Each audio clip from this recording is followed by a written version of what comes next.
Should be there now. Yeah, that's looking good.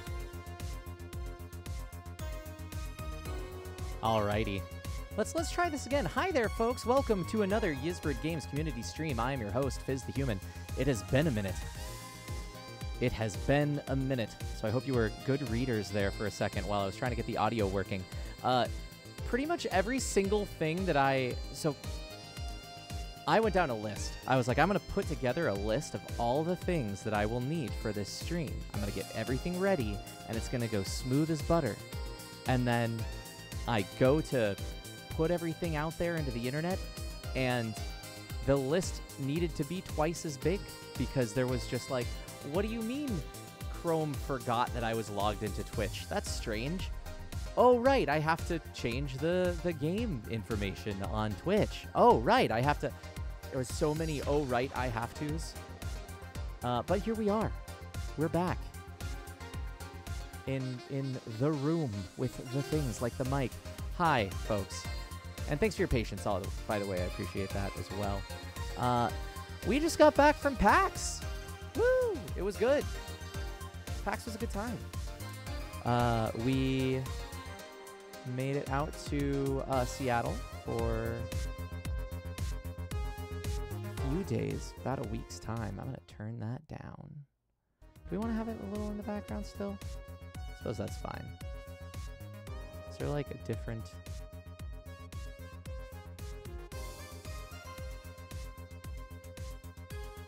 Let's see, which one is this? Let's do this one.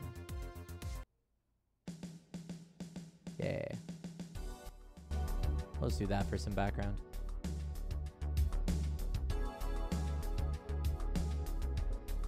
Gekyoryu, 5 years. I could make a joke about it being that long since the last stream, but that feels mean-spirited. But then Ysbryd does mean-spirited. Wow, so unfunny. The drums didn't even go, but tish.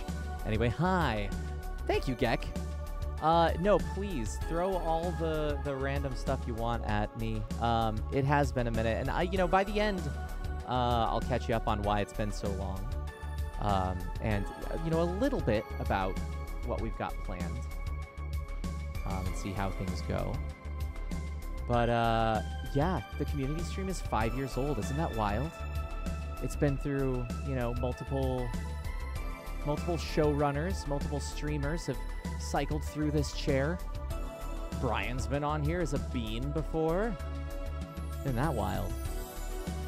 But yeah, 5 years, and Gek, you've been there the whole time. Thank you so much. Subbing right in. Alrighty.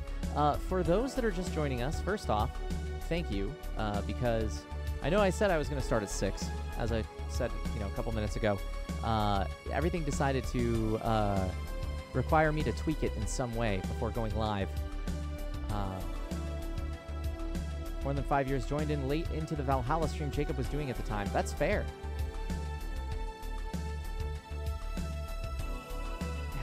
Yeah, I'm sure I have somewhere a note that says when this all started.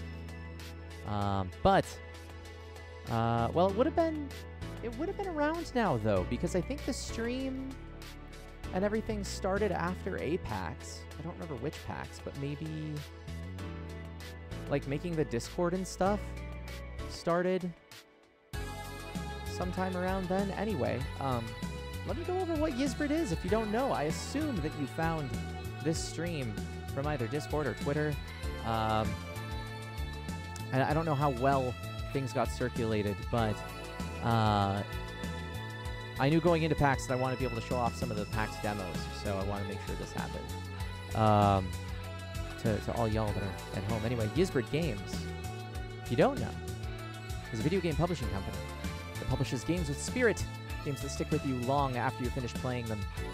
Games such as, and let me do the run down the line, run down, VA11 Hall A, Cyberpunk Bartender Action, N1RV Annex A, Cyberpunk Bartender Action, Sheer Remembered Caterpillars, No Place for Bravery, World of Horror, Masquerada of Songs and Shadows, Everdeep Aurora, Demon School, Love Eternal. I think there's 9. I feel like I'm missing one. Y2K Postmodern RPG. That's 10. Is there another one that I'm forgetting? I think we're at 10 games now. That's wild. I need to do that, like... I listed no place. Did list no place.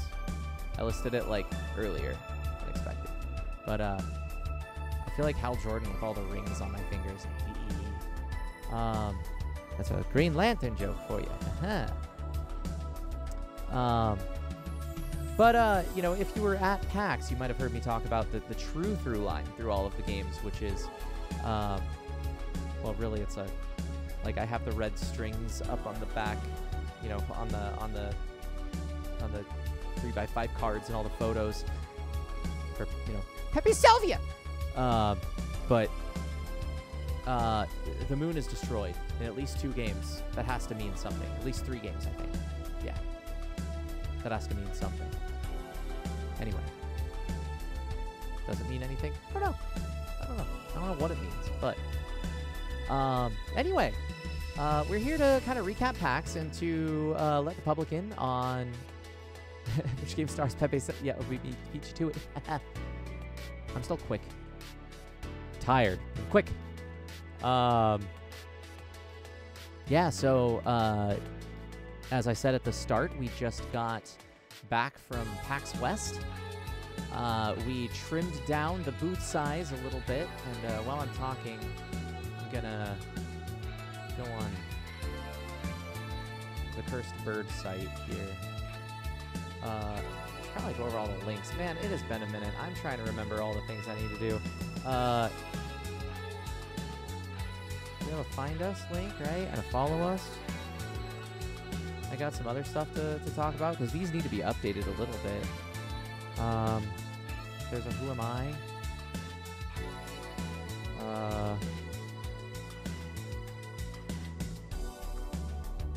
Yeah, so you know, you can go over to the website, ysbryd.net, see all the games we have on offer. Those 10 that I listed, they're all on there. It's pretty cool. We have a presence on all the socials. Twitter, Facebook, both of those .com/ysbrdgames or x.com/ysbrdgames if you want to go that route. ysbrdgames.bsky.social over on Blue Sky. We have a TikTok, and I'm going to talk about that later. You can find us over there as Ysbryd Games. I myself am Fizz the Human, voice actor, jazz singer. Adding a few more titles to my... a few more hats to my collection in a not-so-TF2 way.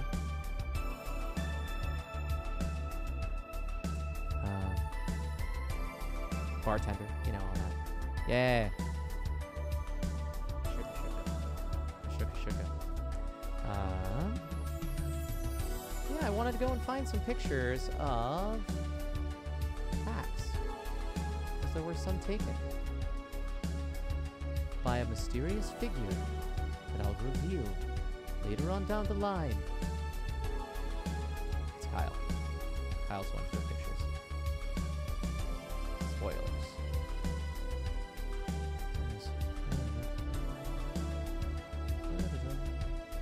But yeah, so I don't know if you remember seeing pictures from PAX's past, but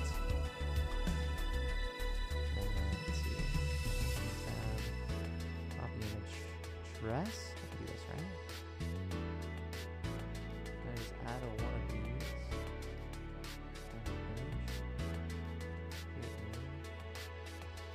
Do I have to do browser source?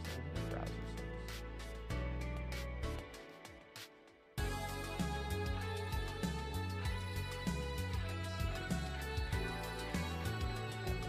Start.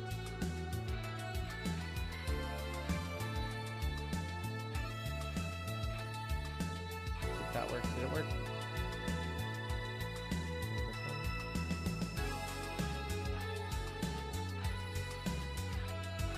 Yeah, it is. Scoot this over here for a second. So this was our booth. That underneath the button up there. It was a little lad. But we had a little lad for our booth. We chopped it down to like from we went down to like 20% the booth size, I think. But like that's just efficiency, my friends, because you can't quite see me off to the right. I would have been hanging out behind all the people playing demos, and I surely didn't have to walk so much. It was nice. But, you know, it's good times. You can see Robert Merlot chilling right there. Behind the TV, good old Hans. Popping a snack in his mouth, probably because we take care of our booth workers with snacks.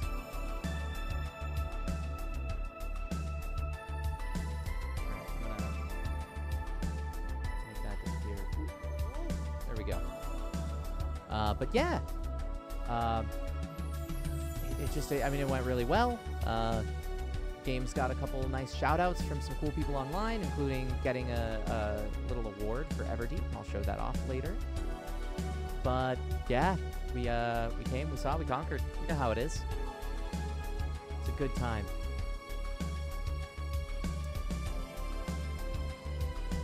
Now, all that said, the true reason that I am here, which I've already mentioned a little bit, was to show off some demos. We're gonna start with Love Eternal, because I want to get the tough gameplay out of the way first and show it off. I've played through this demo a few times, so I know how to solve these, but I'm going to talk about the game a little bit while we're playing. But just a moment to make sure everything is all set there. So I may have to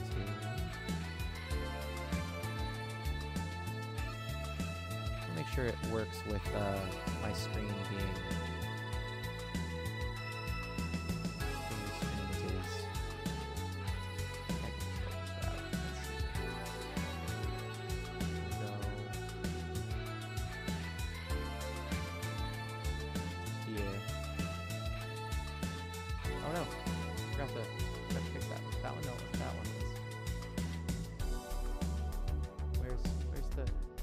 logo. No, it's not that one.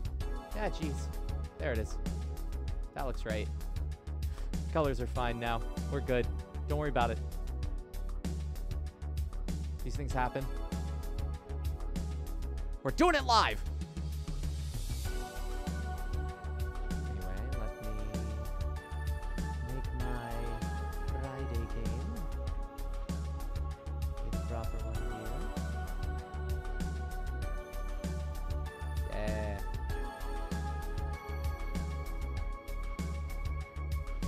We're getting the actual demo right there. Tune this down.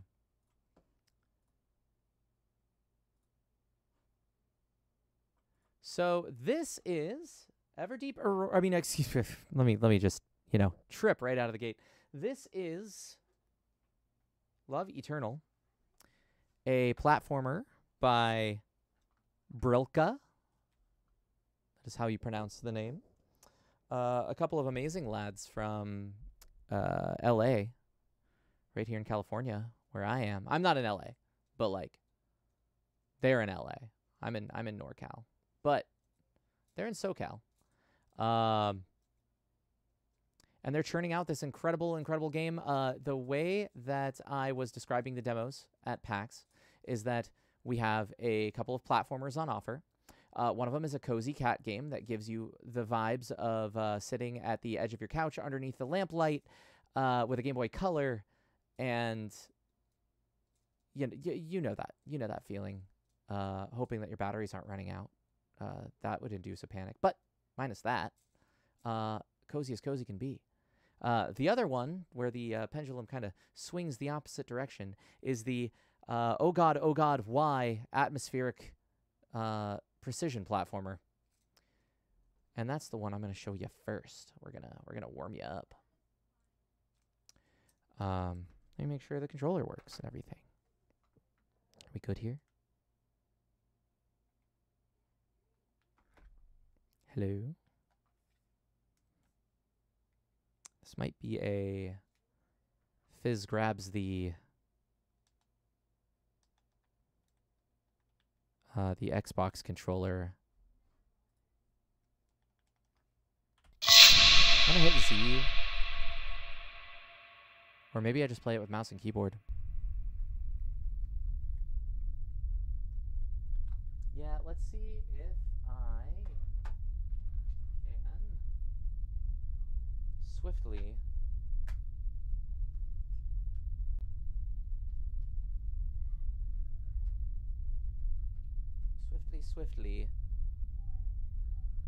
use this handy dandy Xbox controller that I totally could have just plugged in using the same thing here. This controller.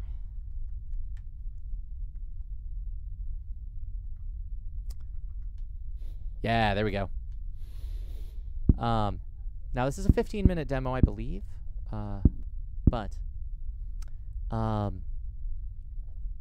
there's some cool stuff in this demo that I'll show a little bit of. But welcome to the world of Love Eternal. Love Eternal has a previous incarnation.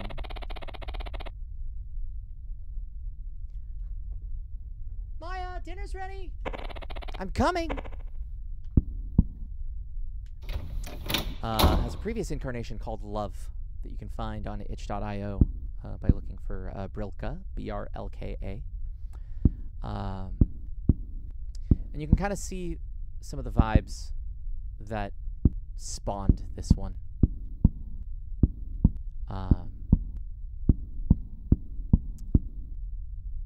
The devs, the Alden brothers, Sam and Toby Alden, you know, Silent Hill 2 fans, atmospheric horror fans, they have a story they want to tell. And this precision platformer is the way to tell it. Not just Silent Hill 2, but you know what I mean. Like if that's like, you know, one of those pinnacle of like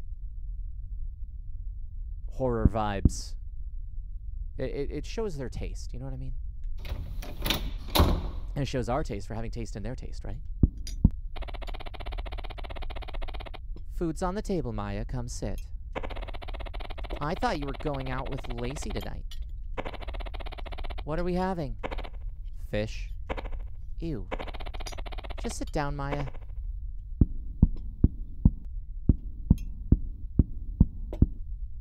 Now, you may notice that the screen is quite small. That is on purpose. And we'll see that in a moment. Phone's ringing. Maya, could you get that, please? Fine, I'm going.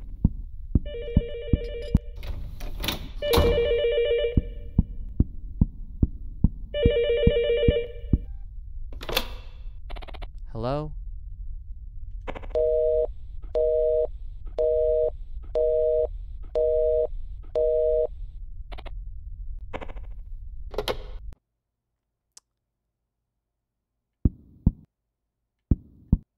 Something that was pointed out to me. Top left-hand corner window. Oh, what was that? Who turned off my lights in here? But you'll notice an attention to detail that is just superb. With just a few pixels, Sam Alden, I'll spotlight right here, has crafted this beautiful world with so much detail and such direction. The phone has, you know, the line that goes into the plug in particular, and it's just, you know, a few pixels, but it's there. I made a joke that, you know, I could probably call Bender, and he could look at, you know, a few of the pixels here and tell me exactly which air conditioning unit this house contains.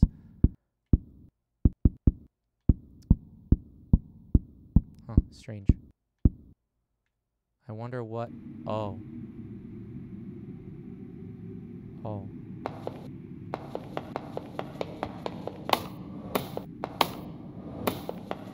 And now we were in the game proper.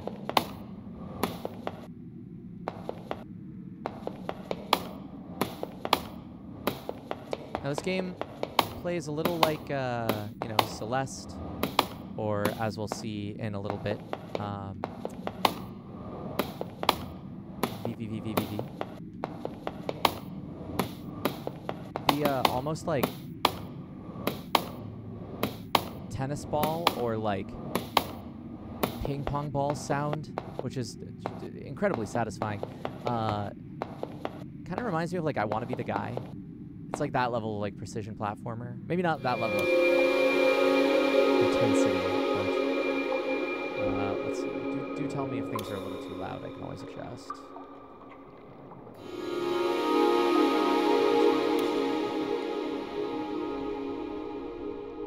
We'll try there maybe. Because see, we can flip now. So those are going to be our tools. Just jump and flip. You must land before you can flip again.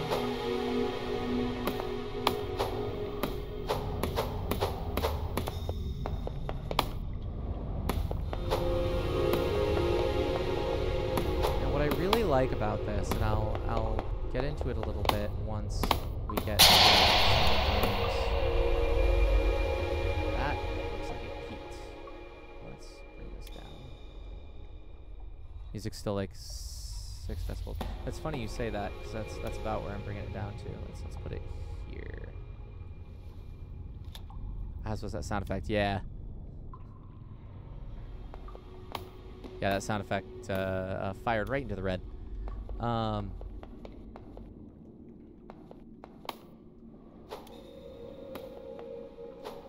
As my audio recording teacher once taught me, humans can detect the smallest change in decibel that the average human can detect is like 3 decibels. So like if somebody tells you to like turn down that racket, you can just like turn it down by 3 and like know that you've made the smallest change that they can perceptively understand as, yeah, you turned it down. The sound effects do pop quite a bit in this, but the game is supposed to be a bit jarring. And I can always turn it down even further if need be.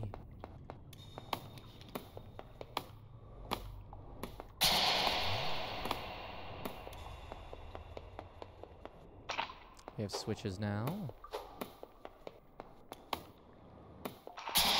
Odd. Looks like she turned the switch on for us, blocking our way, so let's just fall upward here.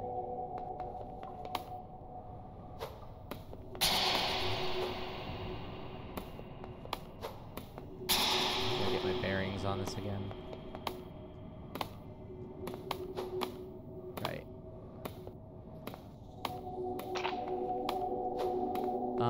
So what I really like about this, because despite having an entire playthrough of Hollow Knight on this channel, I'm not fantastic at these games. Let me see how do I do this? I think I have to.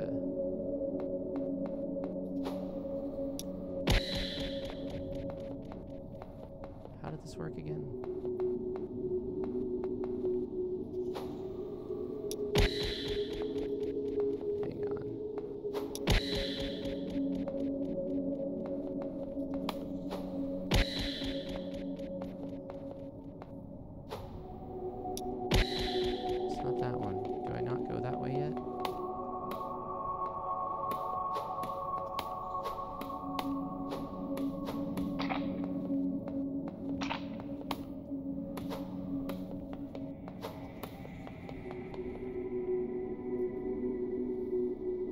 Why am I blanking with how to do this?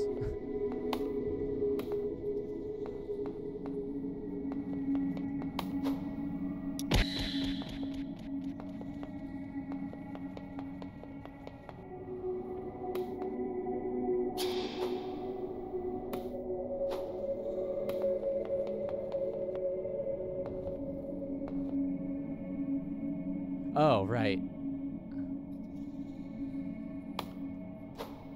That's right, okay.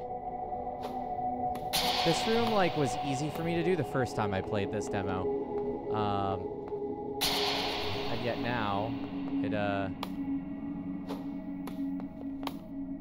I things don't always stick. What did really help was helping people out in later areas, but like nobody got stuck on that, so I didn't remember it.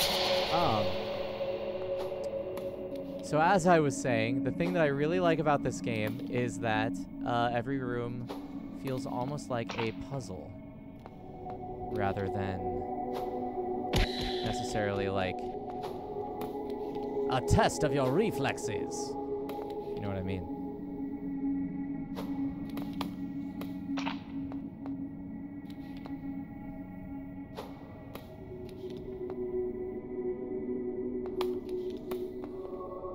And the background art is just gorgeous.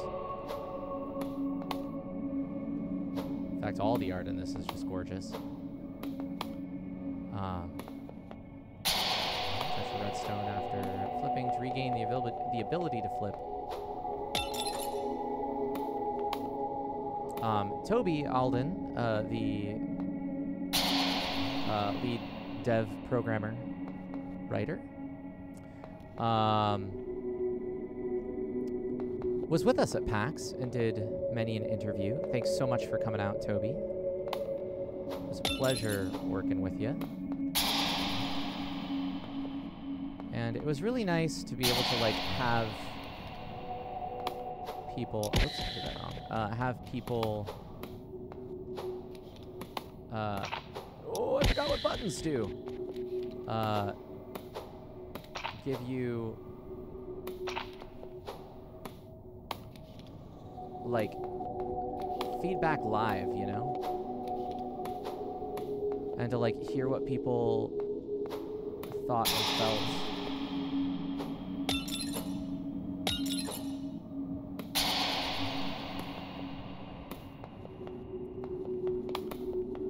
Especially some of their specific reactions.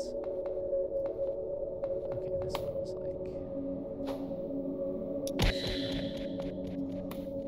like... Did I not save? Oh wait, no, it goes this way. It goes. Didn't save there.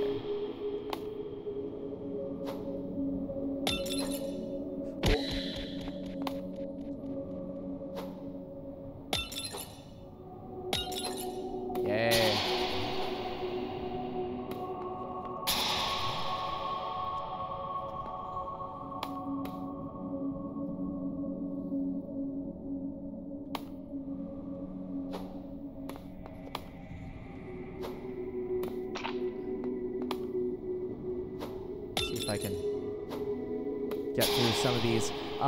The momentum in this feels incredible, I will say. I know that I'm not going to say I'm making this look easy, but I've had some practice with it, and even somebody like me...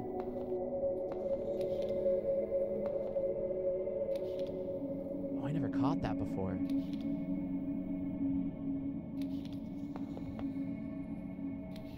There's like other footsteps in the background.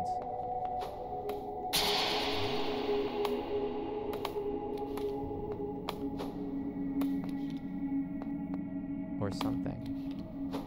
Oops.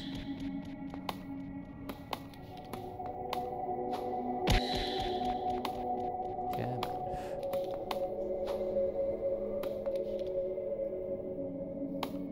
on. Fuck. Eh.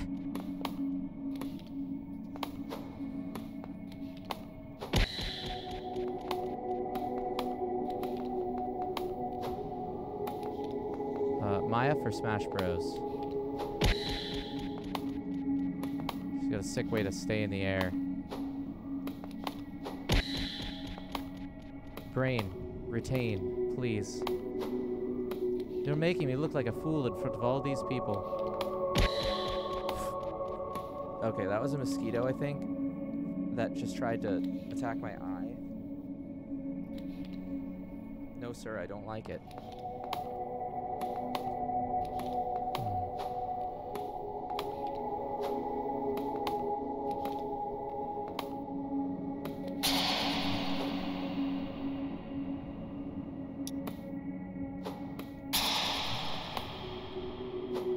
So, like, this one is one that really tests the momentum because you have to flip at just the right spot and know that you'll carry just the last little bit of your momentum with you. Because when you flip, it gives you the distance of, like, a jump. But in the direction that you're falling. And that's really cool. It just feels nice. And you never feel like you are,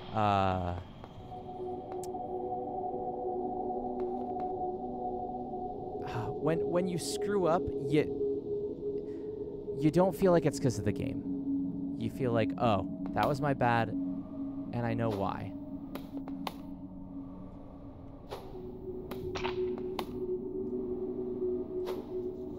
Oh. That one feels good to do. Get it? That fucking mosquito. Ruh.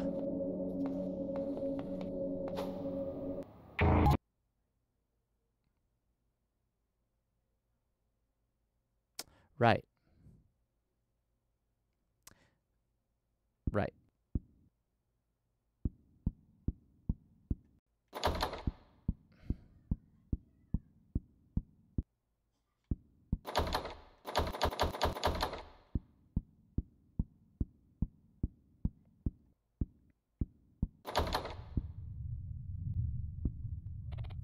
Dad?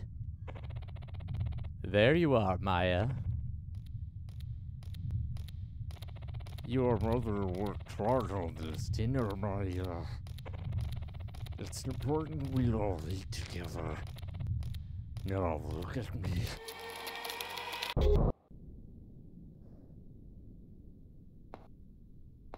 Oh, weird. It was really fun standing back and just watching people as soon as they landed on that. We would tell each other at the booth, hey, get out the live dad cam. And we would just watch people's reactions.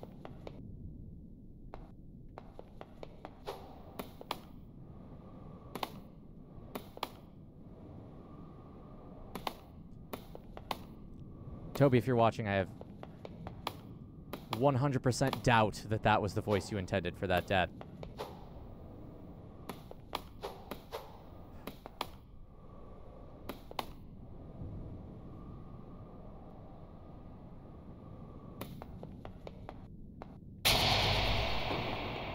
Oh. And that is the demo. So, Love Eternal. It's one of those cases where this is not normally my type of game, but this one's gonna make me play it. This one is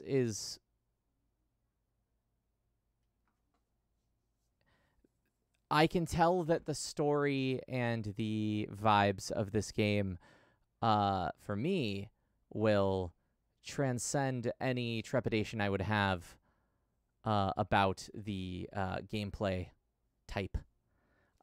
There is something I wanted to do that I asked about a little bit on the show floor, but I'm curious to know. Let me see if I can, how we can do this.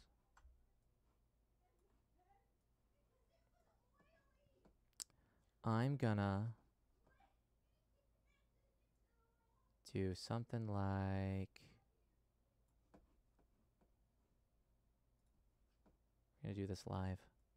It's gonna be fun. Also, I'll show the trailer for this as well during the break. But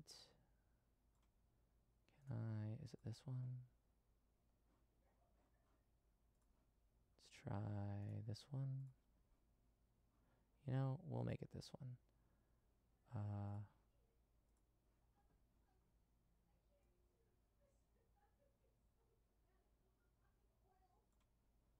Let's do this.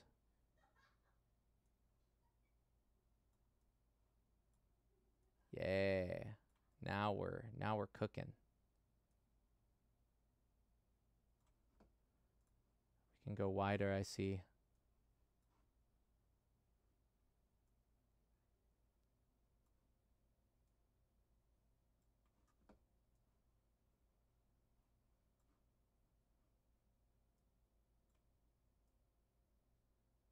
Let's go maybe there. Yeah, we can work with that. Cool. There we go. That's centered. Okay. I wanted to do this as a... Wait, hang on. This is going to bug me. I think this is...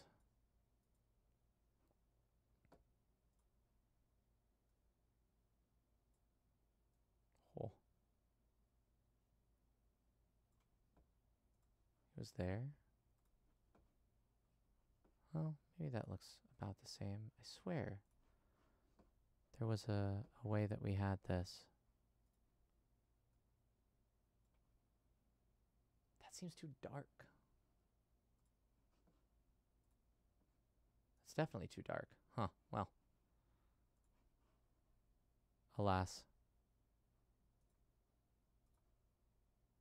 Is it the low light compensation?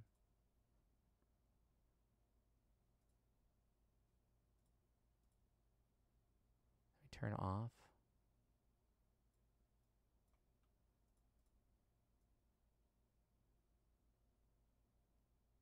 That kind of looks like it used to. As long as it's not like blowing everything out of proportion. We'll just keep it there where it was. That's fine.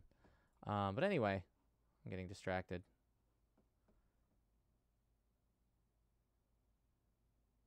Palpatine saying, "We will watch your career with great interest." .gif.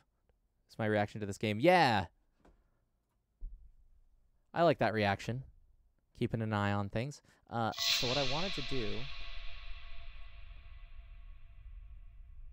Whoa, whoa, whoa, whoa, whoa, whoa. Is... I'm going to speed run this a little bit. By speed run, I mean... I'm not... Let's see. I'm not going to be the best at this, but, you know, I got decent at this demo. Aside from having to remember how to do a couple things. Whoa. Webcam, what are you doing now? What happened?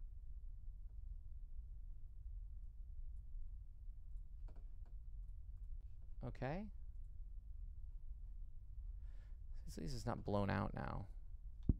I don't know. It's weird. Anyway. Let me...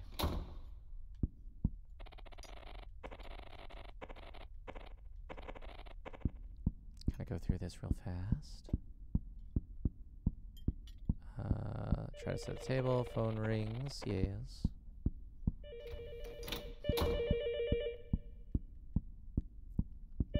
I have heard, and I'm very glad that this is, while this is the beginning of the game,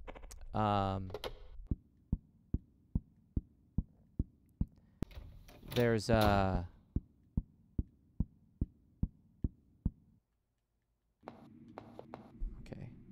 I was gonna say, you really only wanna, or you wanna not tell people too much about this game, kind of a thing, right? Like your first playthrough is going to mean a lot to you, so I don't want to like go and do spoilers or anything, but I was curious about this.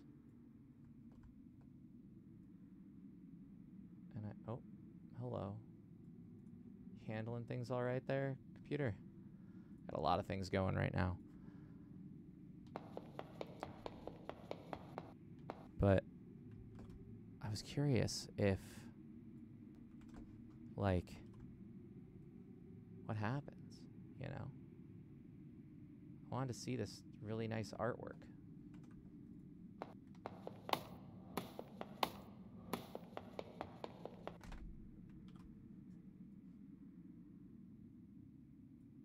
Actually, let me do that one more time.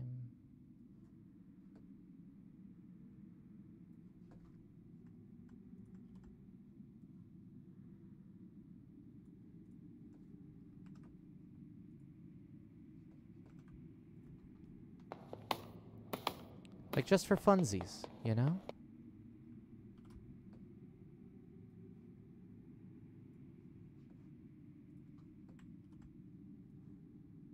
I feel like we should make this, like that.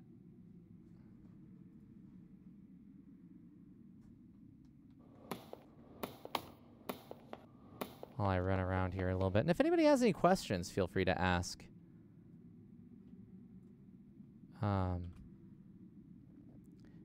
The game is looking at a 2025 release. We're shotgun blasting all the platforms.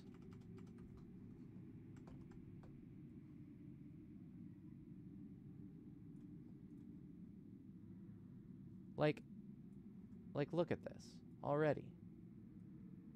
It's gorgeous.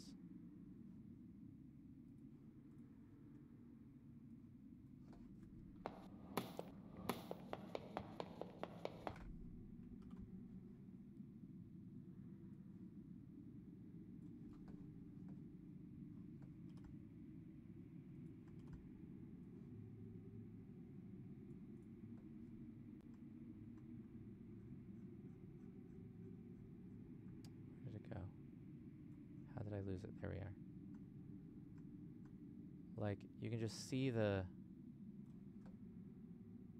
picture starting to come together, you know?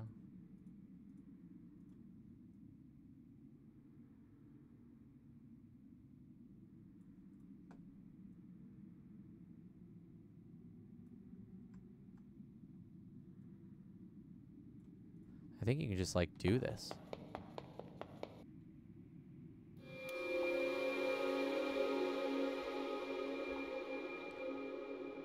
I don't know how much I want to show off of this. Because I feel like it's sort of one of those things I want to leave to, like, the Did You Know Gaming folks.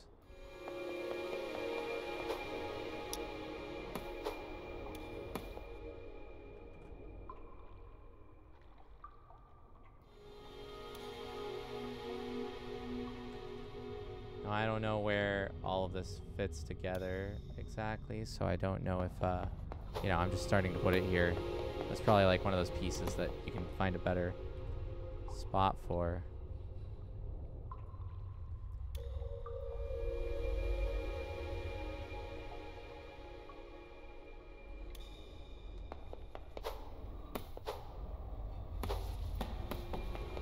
I at least want to, like, get into going some of the other directions a little bit before I go on break.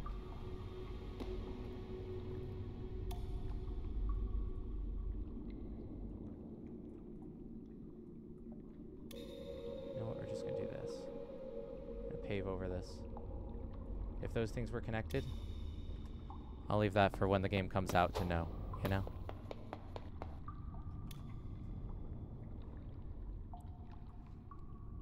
But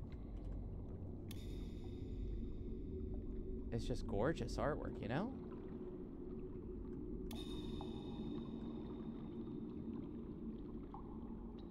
All one, like, cohesive piece. And yes, the lights, you know, flickering a little bit, but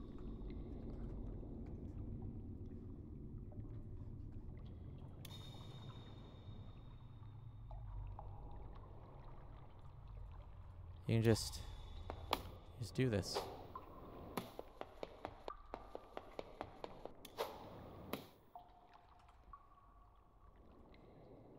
But I think that's probably where I'm gonna leave it. I just wanted to show off how pretty it is. So Sam Alden, the artist for this game, has a bit of a pedigree. For he worked on Adventure Time as a storyboard artist in season 7, I believe, if my research didn't lead me astray. I'll just cut it off there. But, like, this is massive, right? But just it's how It's how well the things are framed compositionally, which I think also is, you know, from the mind of Toby as well, to want to play with the framing of things. You know, the game started so claustrophobic in the house, in the room, and you think like, oh, is this space even going to be used for anything? But in this case, like, the space can be used for art. It can be used to make you feel small. It can be used to make you feel big. Like, your relative size means so much, you know? And your relative framing compared to the world around you. And having these, like, massive rooms, and then into these, like, little corridors, giving you that feeling of dread, or of mystery, or, you know, any number of feelings. Where they decide to toss music in, ambiance, all that. Just, this game is so beautifully directed.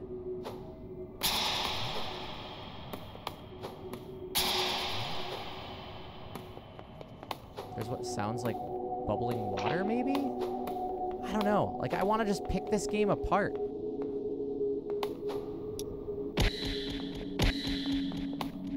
Before it picks me apart. Anyway.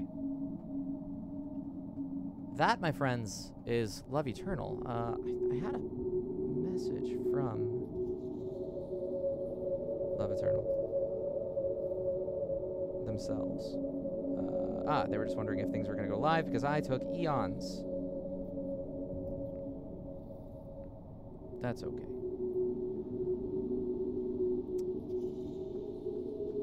But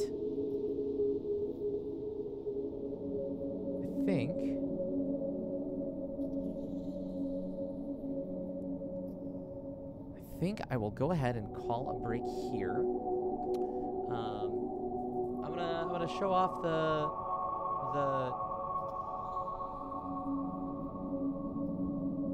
trailers for y'all, and then when I get back, I think I've got a person for you folks to meet. So we'll do that. Remember to get up, stretch, drink some water, take your meds, do all the things you need to do on break. I'll be back in about 15 to 20 probably, and then we'll get into some Everdeep Aurora. Again, if you have any questions on these, let me know. I can't talk about everything, but, like, you know, because I don't know everything, but, you know, feel free. Anyway, I'll be back. I think this should work. We'll see if I still got it.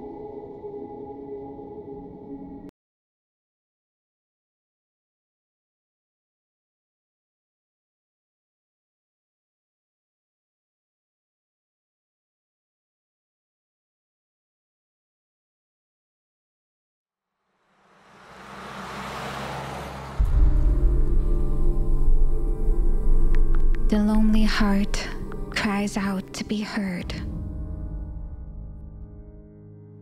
careless of the ear it finds.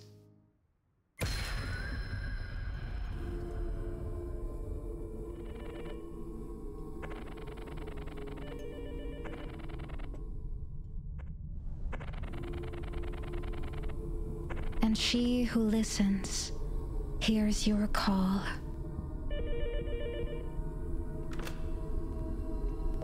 And seeks new friends to take away.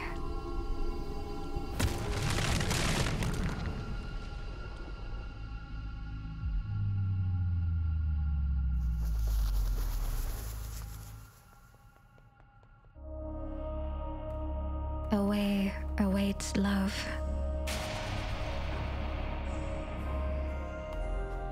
And love is to have.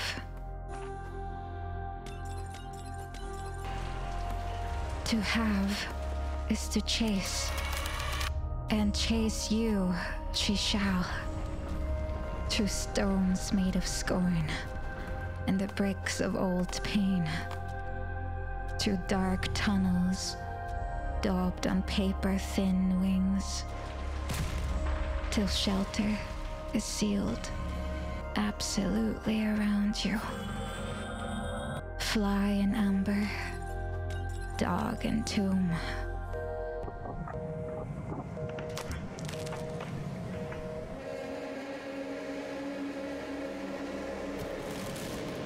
Love eternal.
Alrighty. I know I said I was going to be like 15 or 20 minutes, but we actually have our guest here with us.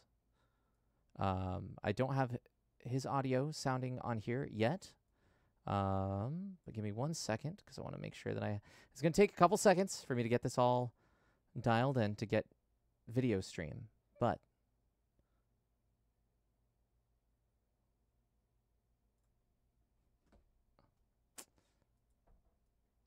I didn't want to do that.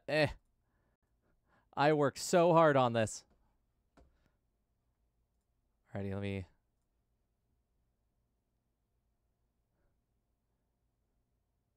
me add the window capture here. It's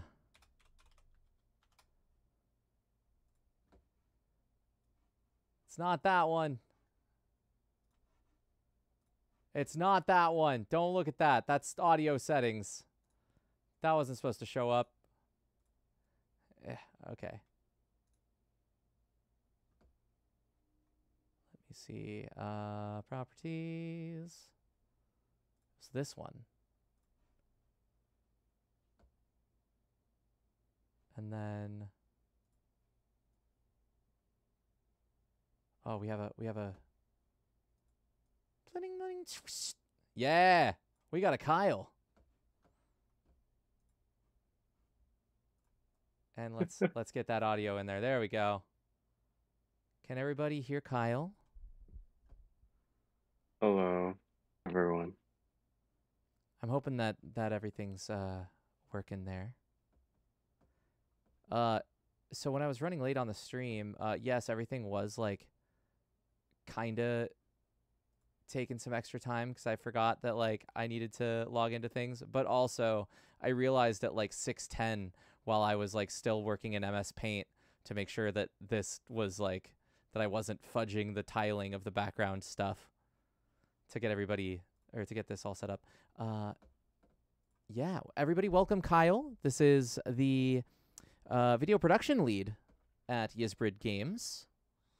We can wave to Kyle. Kyle, this is the Ysbryd Games community. Community, wave to Kyle. Yeah. Hello, everyone. It's very nice to meet you on an Ysbryd stream. Yay! Sorry, I have like the stream pulled up and so I'm working on the delay. So I'm looking at the feedback both from the Discord call that we have and from the stream. But hi everyone, it's very nice to be here. Yeah, you could probably like mute the stream and then I'm missing something though. I'm missing something very important. Hey Kyle, you're a champion at this. We were playing Name That Tune before. What's the name of the song that plays for this in the Valhalla soundtrack? For this? Oh, Friendly Conversation? Friendly Conversation. Is it? Yeah, I think you're right. Yeah. I want to find one that's my favorite track. Love it. Big fan.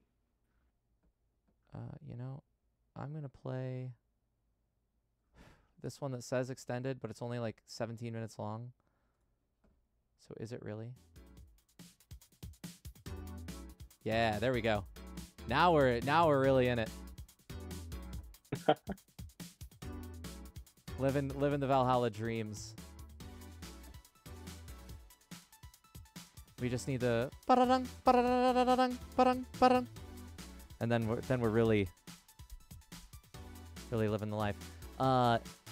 So you know, I prepared this whole stack of interview questions. I promptly had them fall into a vat of acid that my dog then chewed up, which then the dog was eaten by the cats and then went under a tunnel and lost reception. So I'm not going to worry too much about those, but yeah, how long have you been with Ysbryd? Oh, okay. On the spot interview. I'm not going to make this like there no hardball questions. All good. You can throw in hardballs if you want. On the job. I believe. I'm pretty sure. Like just recently started my 4th month on the job. Sweet, So I sweet. mean, it's been a really, really fun time. Still like getting used to everything. I still consider myself very, very fresh and new to the games industry. So it's been cool. It's been cool. Rad. Yeah, I think we overlapped just a little bit with like how the stream was going before the stream paused, and then because I'm trying to place like when we went on like hiatus. I mean, I guess there's an announcement post on the Discord that could tell me.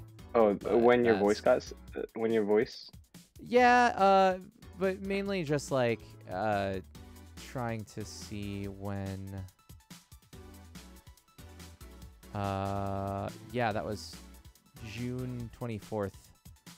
That was, or maybe a little bit before then. No, what was the last stream?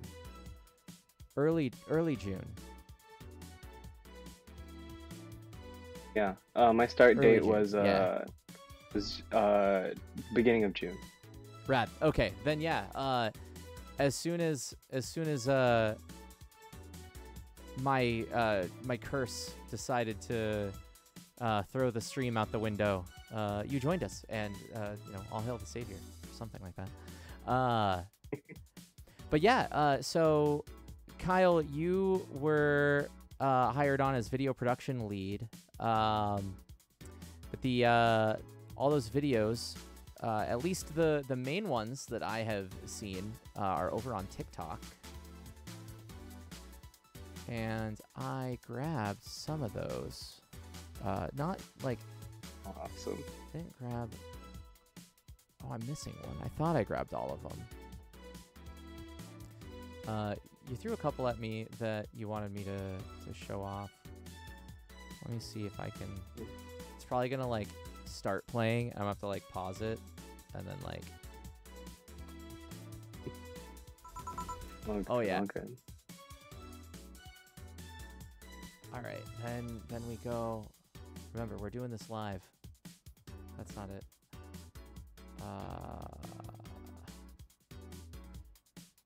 Browser, window capture. It's always scary capturing. Capturing Chrome. Oh, wait. Maybe. And then, yeah, it's that.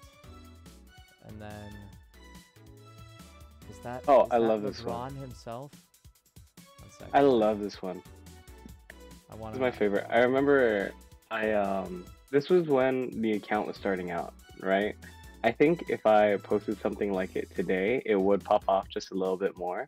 But I'm still really happy with this one. I remember staying up to like 2 or 3 a.m. editing this because I went into like a fugue state, and suddenly, it was 3 a.m. and LeBron edited up. Yeah. I mean, I feel like most chaotic energy kind of like comes from that sort of thing, and I feel like a lot of the... I just do it like this. Oh, not that many. Not that many. Here? Yeah, that looks good. I'm like... There. Cool.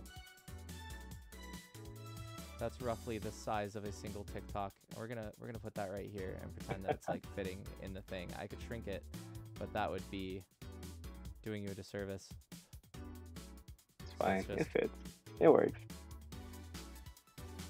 I want to go back in time and show a Valhalla fan this screenshot right now, right as the game came out, and ask them to explain it.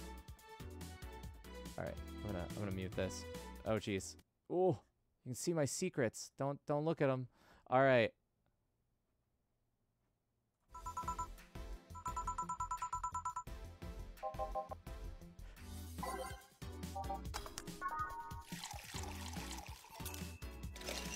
This is the quality. This is the quality that we have here now, as opposed to my antics on Twitch. This you get to find out in the sea, the ocean of TikToks. And I wish that I had this automatically replaying, because I don't know. But I know, you know what? No.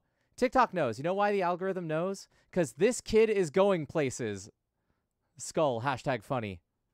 And that's how I would describe you, my friend. All right, where's... Thank you. I wanted to do one more, because... The outfits in World of Horror are full of references to other media. Koji's Chad outfit is based off of the character of the same name from the Friday the 13th game. Toshiaki's Cold of the Corn fit is a reference to Stephen King's Children of the Corn. Moriko's Hail to the King is a reference to Ash Williams from Evil Dead. Both Kyrie and Ayaka have Teenage Witch outfits, a reference to Sabrina the Teenage Witch. Haru's Mafia outfit is a reference to the Yakuza games, and Koji's Bloody Sweater outfit is likely a reference to Mr. Rogers, since you only get it after a visit from the neighbor. This is just a few, so tell us what other references you've noticed. The outfits... I didn't mean to restart that one, but, like, I enjoy that there's, like, informative ones that are out there, too. Like, you have meme magic, but also, like, you're out there teaching people. You're like a memetic sage or something. Yeah, I think my goal is to keep a pretty good balance of, like, oh, here's information about the That's game. chat. Here is, oh my god. My bad. Oh, That was chat. cool. Chat is allowed to look at chat. A good mix of, like, oh, here's, like, stuff about the game you may have not known, XYZ, XYZ, but also just like a celebration of fan culture, I think is really cool. Oh, I need to stop with the little vocal inflections of and stuff like that. But yeah, it's nice. We were talking. I was just gonna add for context that, like, one of the discussions that I think occurred during PAX was talking about the ums, ers, us while on live camera and such. You know, I'm right now, like, manually purging them, much as, you know, I might be manually breathing. No, there's an see? I dropped it for a second. But you know, good skill to have. Sorry, I didn't mean to throw you off there. But Oh no, it's fine. Don't worry. yeah.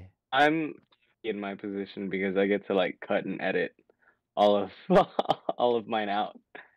Yeah. So there will be, like, parts where I hear myself breathe into the microphone, and even if it's just one take, I'll, like, okay, cut that out, trim the edges, make sure it flows well. So it's the whole audio-visual circus I get to go through.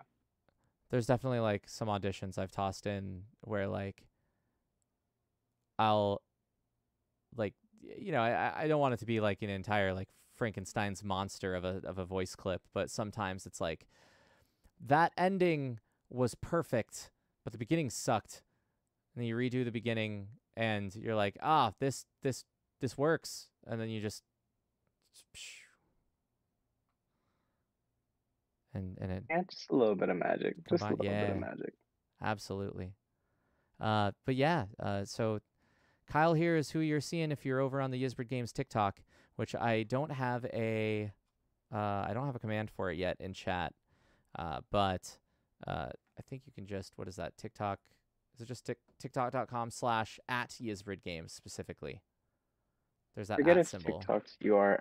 I forget if TikTok's URLs work.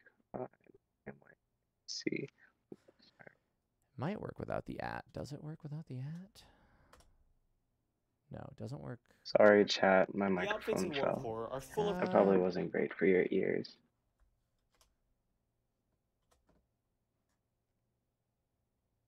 Yeah, the Let's see. the TikTok Look like. Oh yeah, yeah. at Ysbryd Games.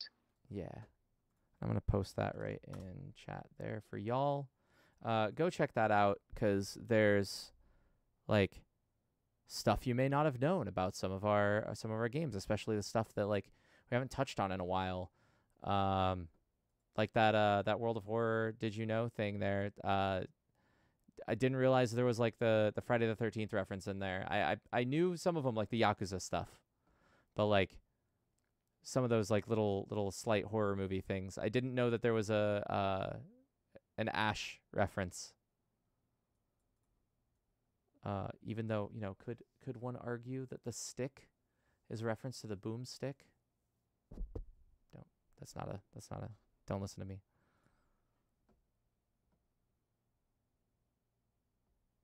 Mr. Fizz, Yes. if I may shill. Yeah, absolutely. Thank you, teacher. Teacher. Yeah. So essentially over at the Ysbryd Games TikTok, just to like show a little bit, obviously, you know, you guys are fans of our games. We very much appreciate that. And so my goal is to kind of celebrate that as best as I can, kind of take part in that as well as nurture the community that we have, because I think we're very fortunate to be in the position that we're in. Whether that's, you know, little bits of trivia about the development behind some of our games, you know, some of the references that sneak in that maybe you didn't catch, other things like that. Also, any news on any events. I have a whole like catalog full of footage that I got from PAX that I'm really excited to edit and ship out, as well as, you know, other events that will be at Tokyo Game Show. I did a promotional post for Bit Summit a bit back, for anyone that is maybe in the area. But it's also a place where I work pretty intimately with our production lead and, you know, our boss. And so any merch drops that are happening, special collaborations such as the new pop-up parade Jill figure that's coming out with Good Smile, or the restock of Dorothy Nendroids we had, pardon me, as well as any information on new games. Very excited, very, very excited. Sorry, to start pushing more for Love Eternal, Everdeep Aurora, Demon School. Gosh, kind of being in this position, I think it's hard to market things that you don't personally enjoy. But thankfully for me, I'm really excited. And thinking of content for Demon School, Love Eternal, Everdeep Aurora has been real easy. So really excited to share in that with you guys if you guys want to, but of course, no pressure. I'm fully aware that not everyone uses TikTok or like Instagram Reels or stuff like that, but if you're willing to come around, be lucky and grateful to have you.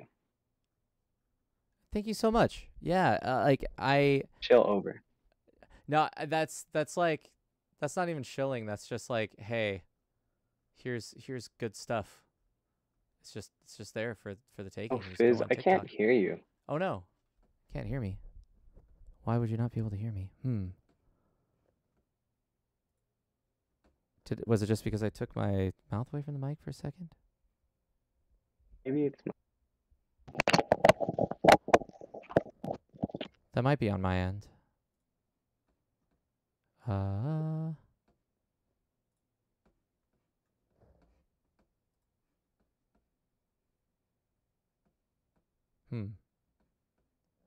Testing.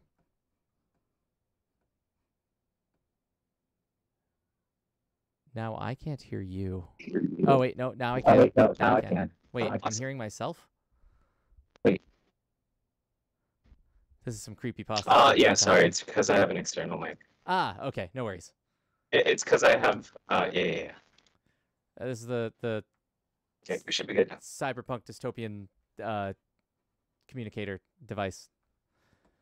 The C in codec stands for cyberpunk and communicator at the end, and I'm sure there's some other words in there that we could come up with. But yeah, so do we have an Instagram as well? That the like do you post all the TikToks on Instagram too? You mentioned. Oh, yeah. I post all of the TikToks to Instagram Reels as well. I have different formats for them. But yeah, they just go to the Ysbryd Games Instagram account. We haven't posted normally on that account, as in like regular posts, in a hot minute. So it's essentially just become a bed for me to re-upload videos on through Reels. I think that might be kind of how Blue Sky ended up as well, where it was going to have a lot of the Twitter stuff. Because I know you can find us on Blue Sky, but how much has been posted on there, I'm not sure. But I do know, oh, why can't I remember his name off the top of my head? I was just looking at his stuff the other day. Necrosoft. Brandon Sheffield, there we go. He's like exclusively on Blue Sky. So if you're like following Demon School and like you want to see the director of Demon School chat, he bounced off of Twitter over to Blue Sky. So, you know, all over the internet, you know, sometimes things are scattered to the wind, but the winds blow us. I don't know, any way the wind blows. I'm tired. There's a proverb in there. Just figure it out. Kyle does sound like a robot. Chat, do I sound better now? Not quite. At least not from what I can hear. Question mark. Now, I don't know if that's an issue on my end or not, but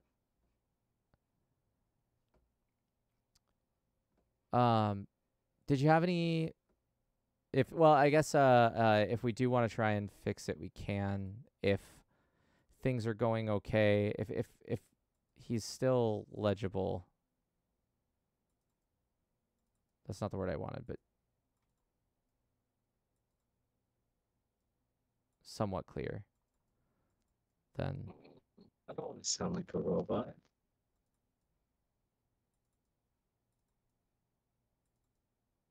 we'll take all the TikToks you've made and then like chop and screw the like we'll sentence mix on the fly. Not too difficult to understand what Kyle is saying, but definitely sounds as though there's a filter. Yeah. Does that come across to you as well, Fizz? Or It does, yeah. I'm hearing it. Gotcha. Let me make sure that my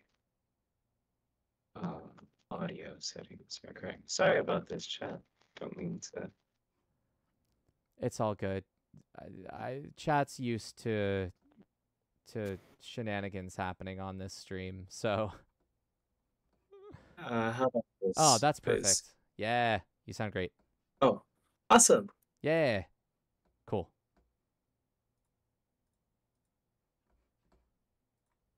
Sometimes you gotta awesome. turn into a robot to chill a little. Just a little bit. I don't know. Is it stream etiquette to like say hi to people?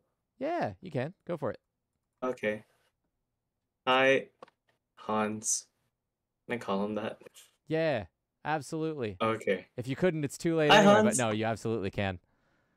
Yeah. Also, hi, IGFX Balance.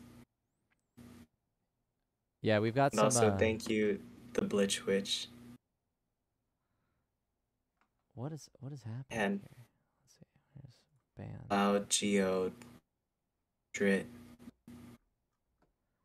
Yeah, a lot of these folks come from the Discord as well, which I don't have a like I haven't made the charter yet, but I want to give some of this stuff a little bit of a facelift sometime in the near future. 'Cause I know the Discord has slowed down a little bit, and I wanna kind of do what we did to the Ysbryd booth to it a little, which is maybe streamline it a little bit more. You know, take a look at some of the channels and see, you know, what we want to add, subtract, and that kind of thing. I'm not saying it's gonna just, you know, get smaller, but I wanna try and make sure that the various corners of the internet that the Ysbryd fans hang out in can be a little bit more connected. and so we have a bit more of a network between all those things. So yeah, I think that's in the cards. I just saw that Kyle was just impersonating a Lilim for immersion. Clearly, yes, absolutely. Also, for hi, balance. Gekyoryu and Mischievous Moss. Sorry, it's my first time on stream. Have you ever done a live stream before? Like even like no TikToks? No. Ooh.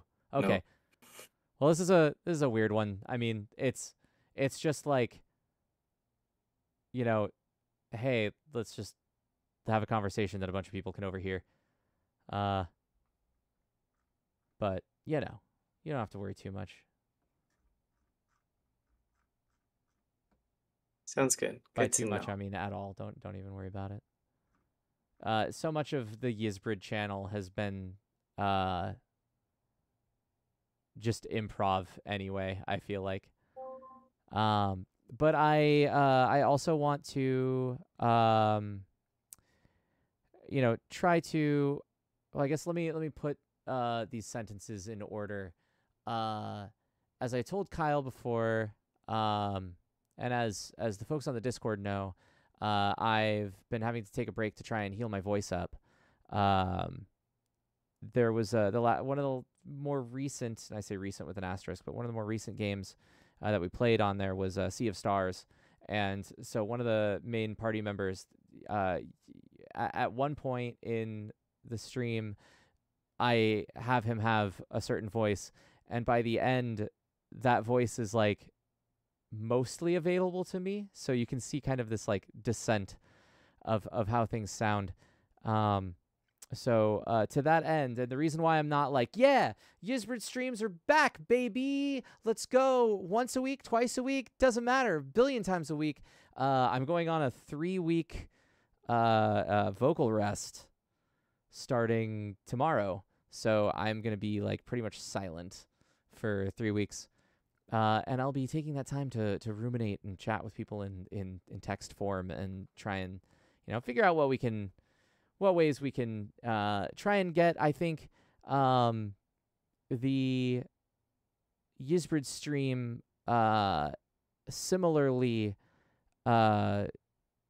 streamlined. I know one of the most fun events that we had on here in the last while was doing a New Year's party in Final Fantasy XIV that was entirely Valhalla themed. We had like in-game cosplayers, plushie giveaways, like all that kind of stuff. And I want to do more like I feel like the spirit of the stream thus far has been excuse me, if you like these games, you'll like our games. Like, we're going to show you the games that we like so you can see where our tastes come from and relate that back to Ysbryd games, because otherwise it's just like a talking head playing a random game that may not have much to do with the company itself. So I kind of want to start to move things more in that direction of like having some more Ysbryd related things. Some ideas bouncing around in my head are like a Baldur's Gate 3 stream with the cast of Masquerada as the party members, or like, you know, things like that, where we can delve into more of the what Ysbryd has on offer. So that's kind of what I'm looking at when stream returns in, you know, maybe a month or two, just seeing how things go. Those are the ideas bouncing around in my head. But you can discuss all those ideas over at discord.gg/ysbrydgames. Tell us what you think, and tell us what ideas you might have for sick-ass streams. Now, a lot of this is going to be a PAX recap, and I know I'm bouncing around a whole lot. I kind of just talked about like, hey, we landed, we set up the booth, we showed off the games, had a great time. I know at least Seraphina in chat. I don't know if Seraphina's in chat right now, but I know that they stopped by. and said hi, and I wasn't there to say hi. Thank you, IGFX Balance. Oh, thanks so much. Yeah. But I mean, it was kind of one of those like no news is good news like PAXs. Kyle, it was your first PAX, but I'd like to think things went pretty smoothly. For how that went. You were given the key to the city to kind of run around and film all that stuff that you talked about earlier about having content for TikTok. So Oh, yeah. I can talk on that a bit if yeah, go for it. that's cool. Yeah. It was really cool. It's my first PAX, both at, in either the consumer or the industry kind of position. So it was really cool to go to. It was my first time seeing a huge like gaming installation for anything, honestly. I saw the big Pokemon Play Lab and I was geeking out because I come from a very like small town, very small humble town with not a lot of people into games in the first place. So that was really cool, and there were awesome cosplays there. There was a Nyx cosplay from Supergiant's Hades, and I was like, this is so cool because you mostly think like Zagreus or the gods goddesses in the pantheon, and it's like, oh no, it's Nyx, and I was like, this is awesome. I hesitate to call it like niche, but it's niche enough to where I was like, I never thought this would happen in my life. But yeah, I got to go around and film. Uh, there will definitely be recaps up on the TikTok. I can't promise how soon, but definitely will be there, and I'm really excited to go through it. Working on the TikTok side of things, a lot of the feedback that I get from fans or from people who've tried our demos or played our games in other form is mostly through comments. It's mostly through comments or just like numbers of likes or bookmarks that a post gets. So it was really cool to have such immediate feedback with people playing like Love Eternal, Everdeep Aurora. Yes, I saw 2 Jill cosplayers. That was awesome. I've never even met someone else who has played Valhalla in person. So maybe like one person. But seeing a Jill cosplayer, I saw 2 of them. That was awesome. I know, it was really cool. One of them, the one that we filmed the TikTok with that went up. That is shout out to Dulcet Flower Cosplay. They were really cool, and she was very kind to record a skit with us. There was another one who I got footage and photos of. However, they did not have any medias for me to share. But yeah, it was really cool, and I was like, wow, it's so nice because I interact with like the fan community on the TikToks and stuff like that. But this is my first time like seeing a cosplayer for one of our games, which was which was really cool. Now I just have to wait until we get Athiolast cosplays or Apartment Stalker cosplays. That would actually be kind of awesome. But yeah. Oh, this was all the way back at Gamescom. I was trying to see. I think, honestly, like a lot of the content that you're going to be putting out is going to be the best way to see a lot of what we saw at PAX. Once upon a time, like, I might have gone around and like taken some photos and stuff, but like, there's a point where you're just running back and forth from the hotel to the convention and everything, trying to make things work, and that's what the video production lead is for now. So we get to have you toss those photos up on in your content and everything. And I think Rob has been posting things on Twitter as well here and there too.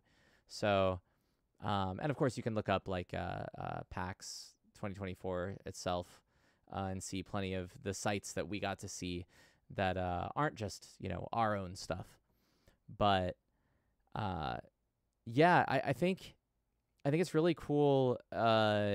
It's a culture shock, definitely, to be among people that like you like, especially if you come from a place where you don't have fans of the same things that you enjoy, to then go to a place where like everyone there is like probably crosses over into your like you're all there for video games. There's probably like one video game that you enjoy that you share with every single other person there. Like, and so it's a cool experience to be among, I mean, I don't want to say just hobbyists, but like professionals too, you know, just everybody across the spectrum, fans of gaming. And then to be able to like be showing off a demo. Now, like when I first joined Ysbryd, I came from being a moderator on the Sukeban Games Discord at the time. And so I first met Brian when I was just like, oh man, I fucking love Valhalla. I'm just standing around here at the booth because I got nowhere else to be. Like there, Brian was like busy with something, and somebody had a question, so I just like answered it. And then like we just chatted later, and you know, fast forward, you know, several conversations and several years, and now I'm like officially like answering people's questions about demos and stuff. So like, you know, a lot of us come into this as fans first, and you know, professionals afterwards, and it's really, or what professional fans maybe, I don't know. There's probably a good way to phrase that, but just being able to share that with other fans and to be able to like give the gifts of like showing off cool demos, or like being the one to chat up about like, you know, oh, I want to go over and get this plushie, because Jill's best girl, right? And then, you know, conversations happen. That's also truth, but you know, it's just good times and good conversations are had. I'm gonna try and duck all the comments from that, but yeah. No, but it's. Oh, sorry. Oh no. Go ahead. I was just gonna reiterate. I think that I'm glad that you had a great time. And that. Yeah, it was really cool. I think one of the biggest things that I enjoy, just in games and the things that I'm interested in general, like for me, huge Disco Elysium fan, right? So whenever I, you know, hear like, oh, Kim Kitsuragi mentioned, or like other stuff like that, it's just really fun. It makes me feel like I'm part of an in crowd, you know? And I think that's the same kind of spirit that I try to nurture when it comes to our content. Of like, oh, Joe Stingray mentioned, Carmetrine mentioned, what the hell is, you know, sobriety? But, you know, it appealing to that sense and kind of nurturing that sense of like, yeah, we are a group of people with a specific, you know, set of knowledge. And it's just fun to kind of like revel in that sometimes, to celebrate that. It's cool. Yeah. Balance says, I remember seeing a Jill cosplayer, but only saw one. Yeah, I think there were at least two. I feel like there might have even been a third, but okay, so I think there was like a secret third and fourth that I'll mention, because they were people who have cosplayed Jill in the past, and befriended us at past PAXs, but they weren't cosplaying Jill this time around. But like a couple folks have come by and said hi to us and everything. One of the folks that swung by and said hello, they cosplayed as Jill for us in the past. We had a Jill, a Gil, and a Sam several years ago that were like, that had shifts at the booth just hanging out with us, so you could like meet our Jill, our Gil, and our Sam there. And then another one, like, we just met because they had cosplayed Jill and swung by, said hi, and then, you know, Twitter friends for years. So, you know, it's cool how, you know, coming to these things, even if you see somebody only like, you know, once or twice a year, the bonds of friendship are strong, as it were. Also, Robert Merlot, wait, you got me eating. Yeah, we did. We got you advertising how healthy we keep our staff at Ysbryd Games by making sure that we have adequate amounts of bottled water and snacks so that we can keep going and showing you the demos that you love. Yeah. So don't worry, Hans. You're a sign of good health. Yeah, at the risk of showing my age, Fizz, you were the one that requested or had the idea for the box of Go-Go Squeeze. Hell yeah. Absolutely. Yeah, that's my absolute favorite thing. while while at PAX was going behind the booth and crushing a Go-Go Squeeze or two. And they all had dinosaurs on them as well, which was kind of awesome. Absolutely. The prehistoric peach was my favorite flavor. And So yeah, so that was Go-Go cool. Squeeze, you know, what is it? rob@ysbryd.net. If you want to do a sponsorship deal, he'd probably be the one to talk to. You know you wanna. But no, I ask. You can ask the Blitch Witch as well. I don't know if she's still listening in chat, but that's my partner, and she and I went on a road trip earlier this year. Yeah, and the Go-Go Squeezes were like how I survived as well. Nobody make any comments on that last phrase. I know what I said. Anyway. What was it? There was like a pear one, I think, that was really good. I don't know. They're all real good. But hell yeah, Go-Go Squeeze. Yeah, we got another Go-Go Squeeze fan in the house. It's perfect. Where my Go-Go Squeeze heads at? Can I get a hell yeah from the Go-Go Squeezers? Yeah, I feel like there was something else I was gonna mention, but I don't know if I can quite remember what it was. So that's okay. We had a good time at PAX, and then we departed and are back at our various places, and it was nice. That's what I was going to talk about. We had our QA lead was with us as well, as I had mentioned earlier. Toby Alden from Brilka. There we go. Brilka Studios. Yeah. That it was really cool to be able to like get live like feedback on stuff, or like if I was just like standing back like practically eating popcorn, not literally, but like, you know, watching somebody play through the demo and being like, you know, I could notice something new and be like, huh, I wonder what the dev was thinking about when they made that choice. Hey, dev, what were you thinking about when you made that choice? And it's just something that, like, we got to do, the fans got to do. We had a lot of really nice things said, like, directly to the creators, which, like, you know, I can only imagine, like, as a game dev, you know, I engage with like art on a musical angle or a theatrical angle, but like not a like physically or digitally crafted angle usually.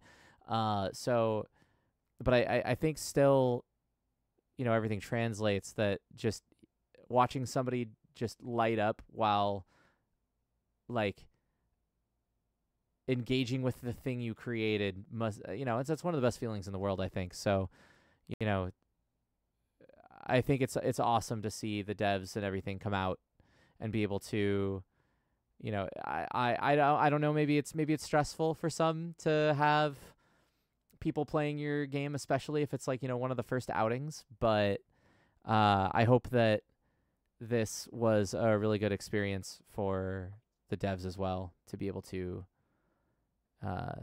get that feedback right then and there, and to be able to chat with people about the things they like and what went into their games. Yeah. Yeah, for a little bit of context, This was our first time showcasing Love Eternal outside of IGN Live. Uh, and And Gamescom, having right? Toby and Gamescom, Yeah. yes. Our first big demo event in America since IGN Live. And I believe that should check out. Yeah. Uh, Yeah. um, Yeah. No, that scans. but yeah, working from my position, our boss works with the studio, or like we'll talk to the studios. Rob has our production lead has a pretty consistent line with the studios and our devs as well as our QA lead. And so in terms of like Ysbryd stuff, I am probably the most peripheral to that kind of pipeline. Uh, Maybe I'm more peripheral than others are at the very least, right? And so for me, who operates not just as someone trying to help market our games, but as a pretty avid fan, in all honesty, when I had first met Toby, I was a little bit awestruck because I was like, oh my gosh, they're the dev behind Love Eternal. This is awesome. This game that, because again, for me, it helps when I'm really passionate about something that I'm trying to market, and Love Eternal is one of my favorite things within our upcoming catalog. Amongst what I think are a variety of powerhouses. So it was really cool. And then just like talking with them in my job position, I do a fair amount of talking with the devs just to make sure I'm marketing things in a way that's accurate and true to their vision. I very much want to stay within the realm of their own inspirations, how they view the games, how they view people enjoying the games. And it's really cool. It's a really fun experience, and it does just kind of help ground me a little bit more of like, oh yeah, Toby, Toby's a person. Not that I ever like deified any of our devs or something, but it's kind of like, they always exist as for me at the very least, who is a bit newer to the games industry. It's like a black box of like, they put in work. I don't know how, but they put in work, and then this awesome thing comes out of it, you know? I, But it was. Oh, go ahead. oh, I was gonna say I think like you know agreed that whether or not you deify or not, I think most of our devs I would describe somewhere in the like cryptid end of the spectrum, but I think that doesn't like preclude them from being gods. So hey, describe them how you will, but they do damn good work, and we love them. Whatever that mysterious magic is that they put into the black box. Yeah. And so it's In, really cool. in Pavel's And case, I think he just being. takes teeth and like chucks them in, and then out comes like new World of Horror items. I think that's how that Yeah, works. he actually has a couple of old god shrines, probably, and then they Oh yeah, they bestow upon us stuff. absolutely. But yeah, so it's really cool, and also being able to see that feedback and share that feedback with devs, kind of both being able to observe that in real time is a really unique experience for me. And what's also really cool is that the reception to our demos and stuff, it was real warm. It was real warm. I was able to get post demo interviews for any of you guys who are curious about, how that kind of unfolds or how that process is for people who just played it, which was really awesome. And we also won an award Yeah, for Everdeep Aurora. That was cool. I That was meant real to cool. show that off earlier, and it totally slipped my mind. Let me find Nautilus on here. So I think they have the picture a little easier for me to easier to snag here. So this is AJ, our QA lead, accepting this award on behalf. Oh no, it won't let me do the zoomy thing. Okay. It can if I do this. Haha. Look at that. Game of the Yeah. show. There it is. Oh, it's Game beautiful. of the show. Shout out to Crossplay Conversations. But they awarded us Game of the Show for Everdeep Aurora, which was really cool. It was really cool. Yeah. Which that provides a really nice segue, I think, to hop into playing Everdeep Aurora. I think I'm gonna go on one more break before we do that, just so I can make sure I can pound down some water and everything. Kyle, do you want to be on stream for that, or do you want to?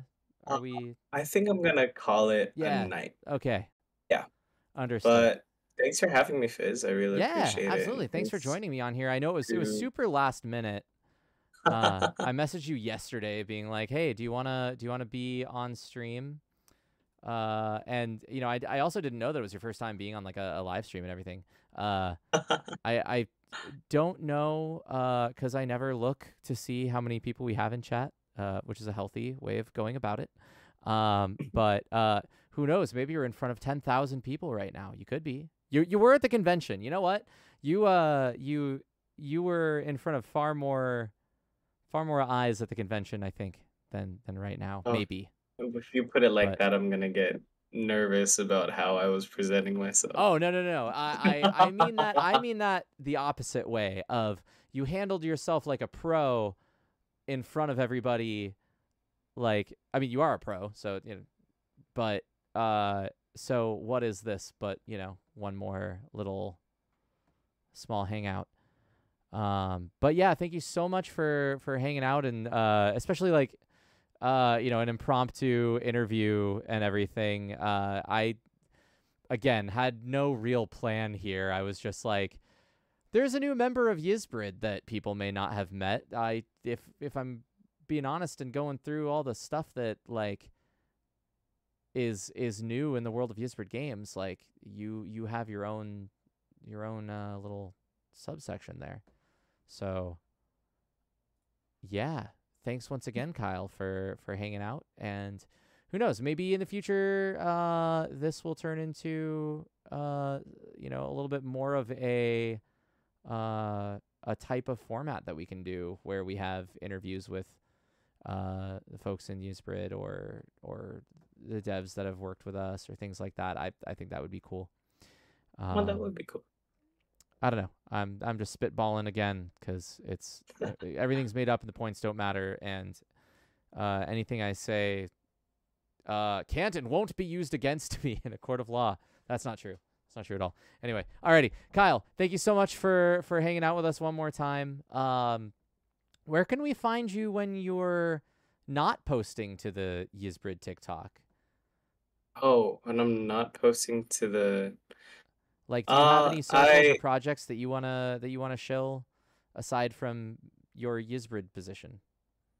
Oh, I mean, maybe they'll develop a bit more, but currently I'm on break for my personal TikTok, Rad. which is what ended up getting me the position. But that's at Kyle T something on TikTok, and I also am starting up a page where I make information in the biomedical field a bit more accessible, trying to explain things in a more approachable way.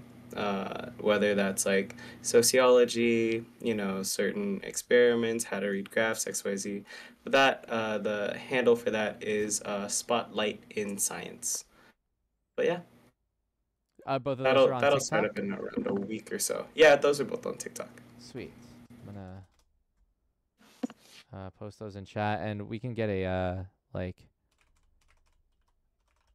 that was Kyle T something, correct? Yeah. Kyle T. We can get a you said Spotlight one more time? Spotlight in Science, all one word. Cool, in Science. Yeah.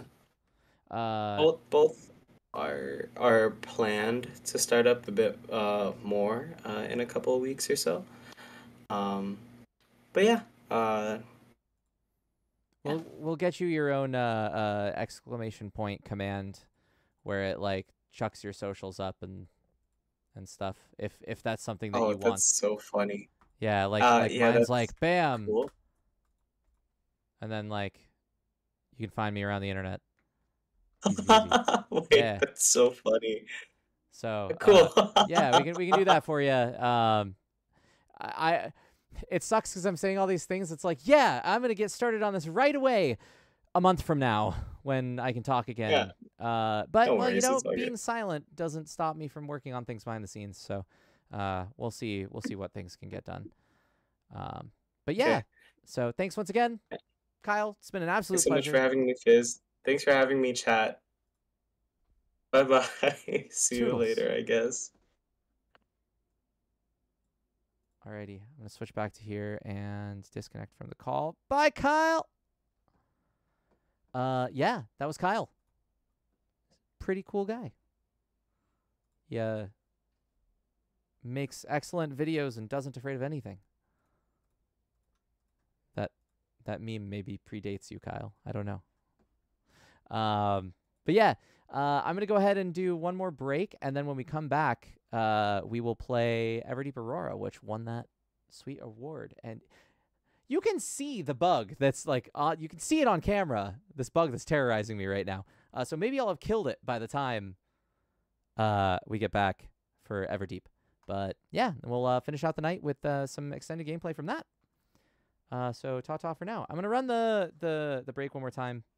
It's gonna have the trailers. If you didn't see them last time, now you can see them this time. So enjoy. I shall return. Bye for now.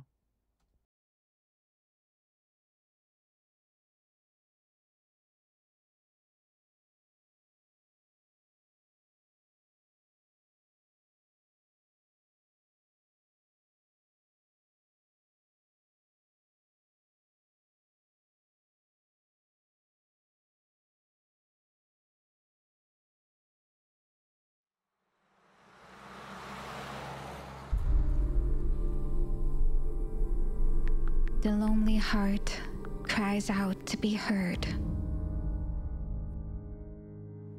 Careless of the ear it finds.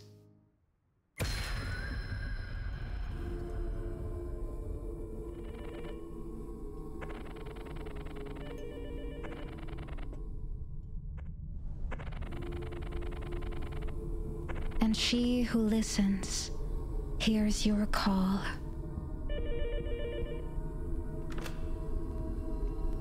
And seeks new friends to take away.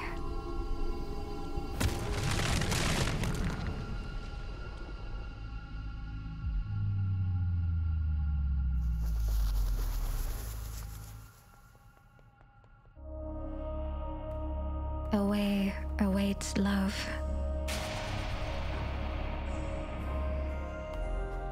And love is to have.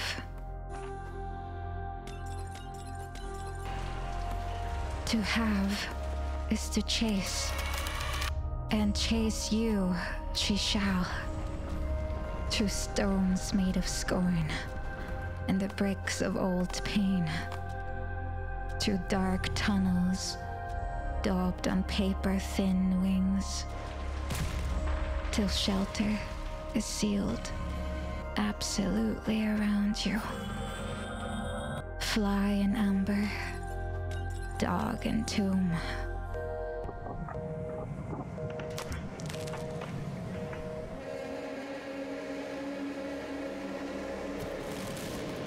Love eternal.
Alrighty, welcome back.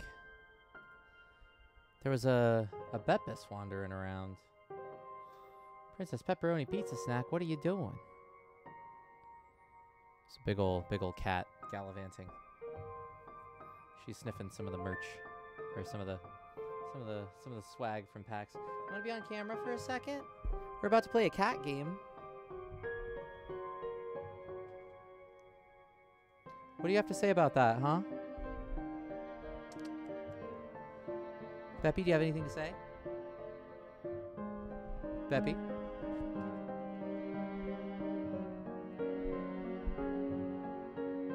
Nothing? Nothing to say? Not a word?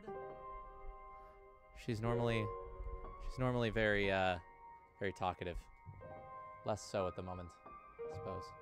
She'll probably scrim a little bit. Anyway, oh.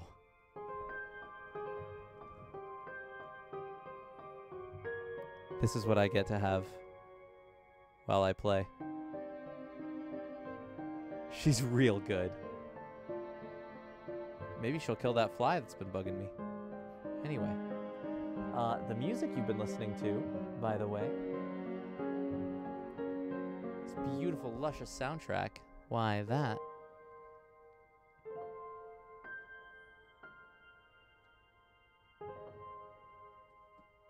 This is not the right picture.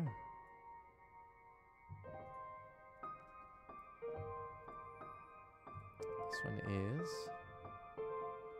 There we go. That's from Everdeep Aurora. How about that?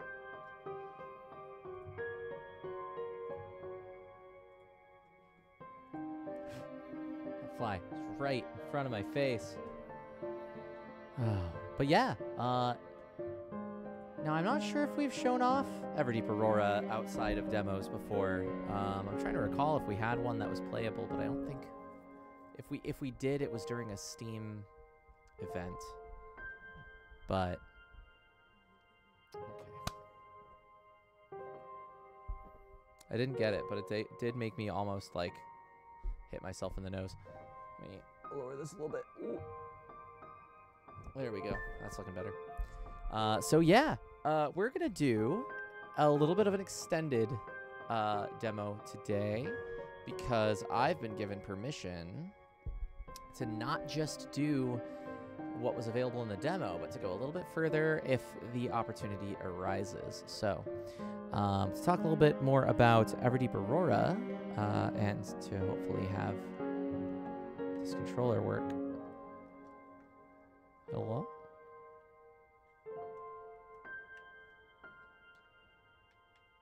There we go. Everdeep Aurora is also a platformer, but it's a cozy cat game. Everdeep Aurora. PubNub was giving me, let's say Liberty something? I don't know. Anyway. Everdeep Aurora is a platformer that I like to describe, and I believe I did earlier in the stream, but describe as a game that really evokes the feeling of sitting on the edge of your couch with a Game Boy Color underneath a warm lamplight. And it involves cats. You play as our darling little Shell, a kitten who has... she seems to have misplaced her mom, but we'll get into that. It's made by Nautilus Games. They are a company out of Spain, another two-person dev team. So the last game, Love Eternal, was from a two-man dev team from LA, and this one's from a two-man dev team from Spain. So, as you know, we at Ysbryd Games like to grab games from small teams from around the world, from different walks of life to really enrich the types of tales that our games can tell. I think Everdeep Aurora slots right in there. So let's go ahead and hop in. Comparable to, I believe, Oh, excuse me. I was messing around on this earlier. Can I go back to this? Will this close it? Totally closes it. Whoops. I start a new game. But what was I saying? Yeah, it's a procedurally generated underground that you explore with a drill. Was it SteamWorld Dig that folks have been comparing it to, I believe? Come on. Watching this fly. Reh. Okay, let me delete save data. There we go. That's the... Oh. Did I hit the right thing or did I accidentally hit quit? I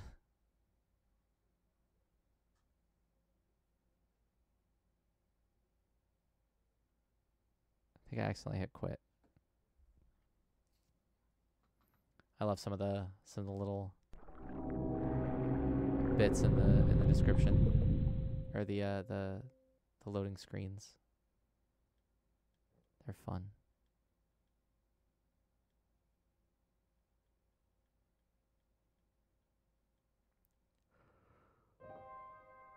Oh, excuse me.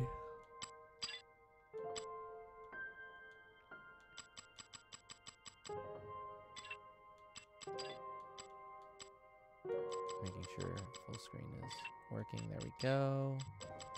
And then... Oh, once applied, the game will close. Okay. So it said that. Gotcha. So this version of the game is not complete yet. So there will be some, you know, if some shenanigans happen, then they happen. I believe this version is... I want to say it's the version that is the demo. If not, it's a couple patches later. But the folks at Ysbryd and at Nautilus Games especially are hard at work polishing up everything. I got to speak a lot with AJ, our lead QA, and I've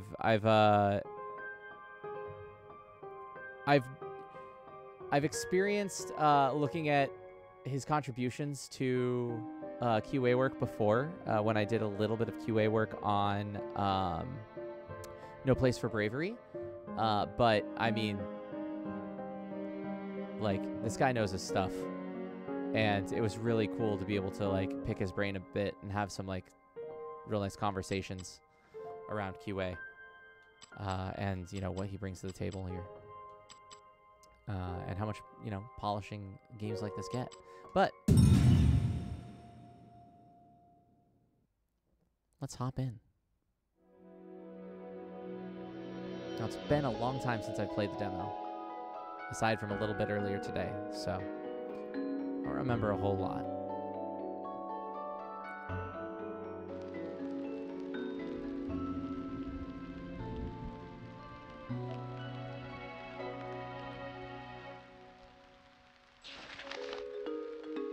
Hi, sweetie.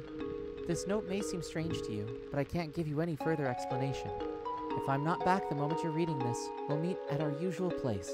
Love, Mum.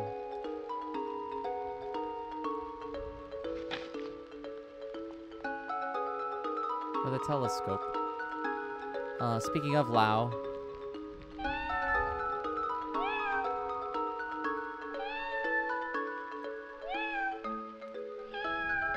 dedicated meow button. They thought of it all. So this is Shell, or excuse me, Shell. This is Shell, our main character. She's a cat, and she's just wonderful.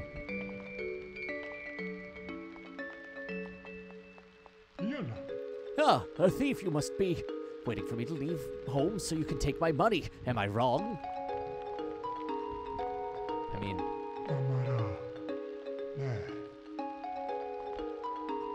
I don't know enough about myself to answer that question. I don't think I'm a thief. But who knows? Maybe I'm a break into your house and break the pots for money kind of character. Hey, oh, hi. Are you lost? I thought everyone had already gone down. It's very dangerous to be around here.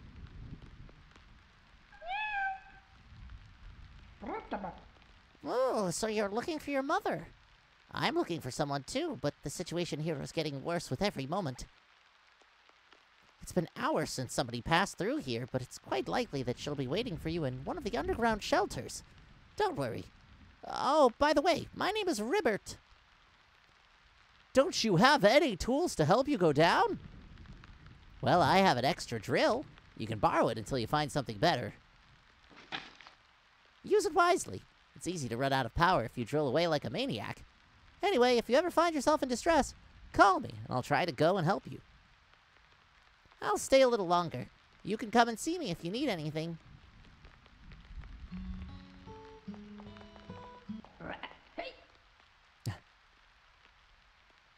The Perseids are worsening, you know. I'll stay a little longer. I forgot he mentions the Perseids. So we even know, like, what meteor shower this is. Hey! The surface is being evacuated. Can't you see the meteors? Find an adult and tell them to escort you underground. Yes, I'm an adult, but my duty in this evacuation is to provide warnings. I'm not here to escort you. If I were here to escort you, I wouldn't have been able to warn you. So you wouldn't know I'd have to escort you. Use your head, kid. What a smartass. Hey! These characters are great.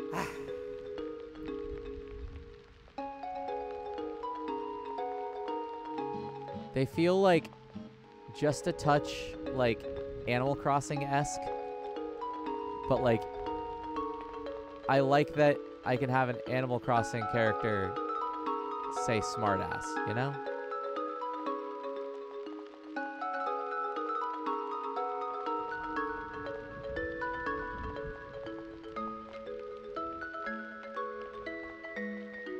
Sorry, I had to. Swingy lamp. Alright, so now we have a drill. We can drill down. So, Everdeep Aurora does not have any combat. It is entirely exploration-based. With some, you know, a little bit of puzzle platforming here and there.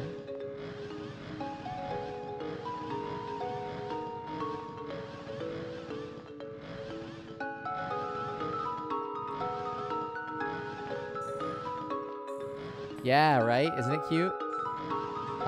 So the meter in the top left-hand corner is the energy that I have of the drill. And I'm just going to kind of explore. It's procedurally generated, so placement of NPCs are in different places depending on like your playthrough. Oh.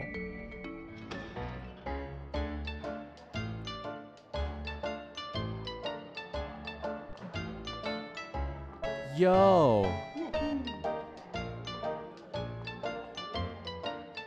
Zooba-doop-da-da-doo-da-hoo. Soup-doop-da-da-doo-da-hoo. Soup-doop-da-doo-da-huh. They're real good.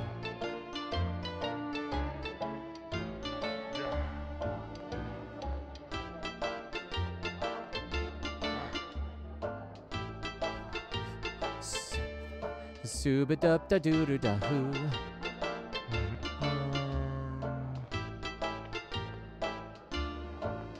I'll have another. Is that a walrus? I don't know what you're looking for, kid, but you won't find it here.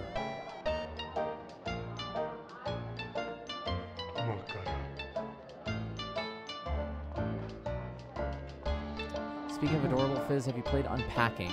No, I haven't. Who the heck is that? Whomst.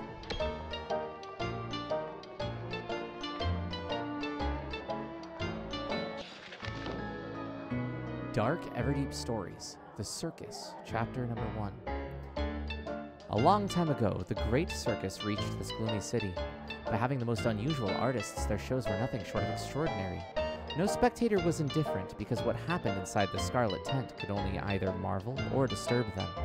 So diverse were their shows that the spectators loved some and despised others to the point of being especially destructive with those they displeased. Due to this, the circus decided to divide into a diurnal circus and a nocturnal one. They tore the tent and divided it in two.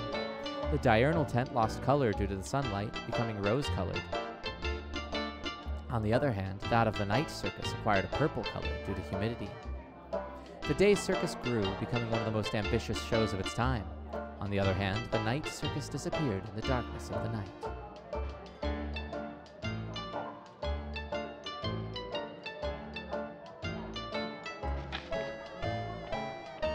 Huh. Do you remember how things were before the Crystal Wars?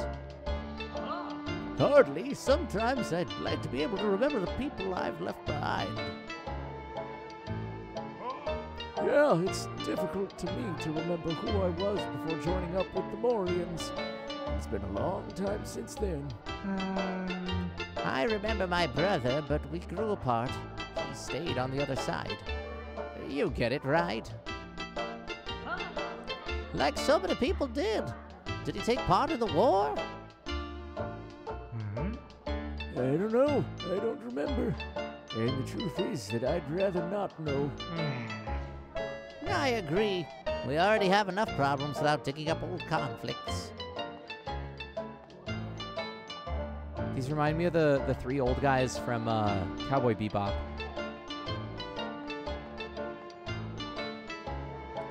Oh, okay, well, this might not be meaningful to you then, but I'm thinking of arranging the credit song of that game, which is adorable and gay, for voice, melodica, guitar, ukulele, and cello, or something like that. That sounds lovely.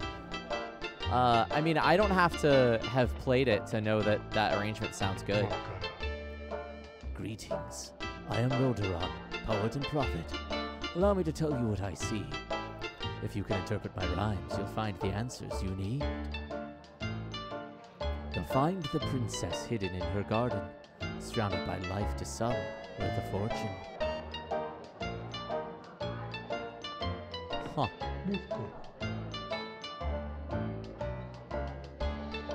Interesting.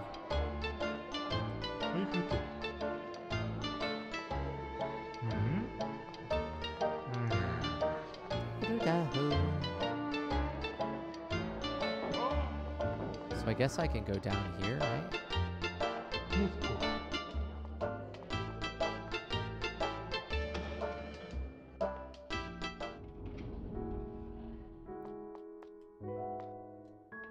Huh. Oh. What a lot of crystals you found. You've been lucky.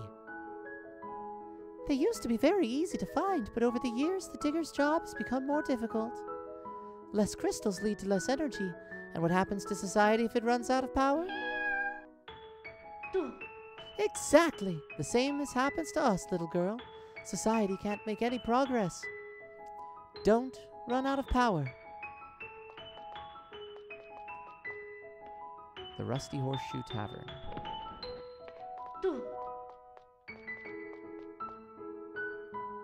Abandoned Ruins Caution. Antique shop below. This has a very Undertale vibe to it. This music.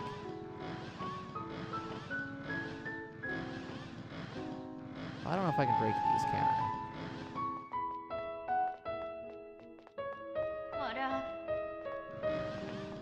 Guess I have to go back up through here.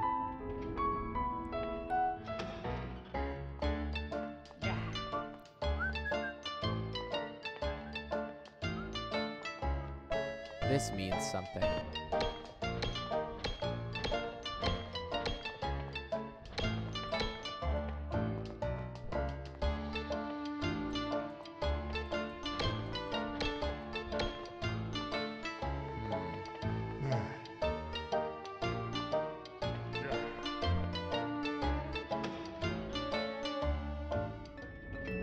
So, something real cool about this game, the color palettes swap depending on like where you are and who you're talking to.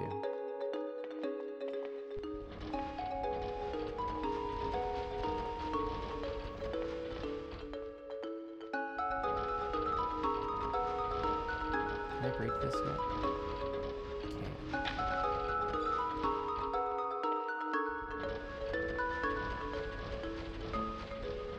So yeah, we get to just explore and see what we find, you know? So this is how you refill, or you recharge your drill with one of these lads. I have to hold X, yeah. We are. Come in. My name is Remulus, but everybody calls me Blacksmith. What can I do for you? You look familiar. But my eyesight is no longer the way it used to be. And yet I can recognize that thing you carry. Isn't it a mining drill? Looks like it's seen better days. I could make some improvements to your drill, but there's this scoundrel that's hovering around and getting me distracted. I know he's up to his old tricks because one of my gloves is missing. If you hear something about a glove, would you let me know? It's quite precious to me.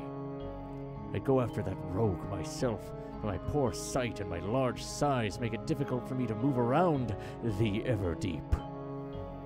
If you bring me some crystal ores, I'll be able to fine-tune your drill with 5 of Illyrian or 5 of Cocibolite, Cociboltite, Cociboltite. Illyrian or 5 of Cociboltite. It will be enough. Have one of something. So, this map for me is very far to the left. Does not have to be so, because procedural generation. Back here on the surface.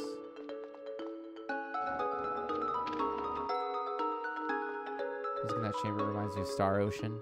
I have not played enough Star Ocean. I think I played one on like one like the HDMI Genesis release. I don't remember what one I played. Played Till the End of Time on PS2 ages ago. Yeah, it had a Motoi Sakuraba music, right? Same as I'm wearing a Golden Sun shirt right now, but and the Tales of series and Dark Souls for that matter, I think. Yeah.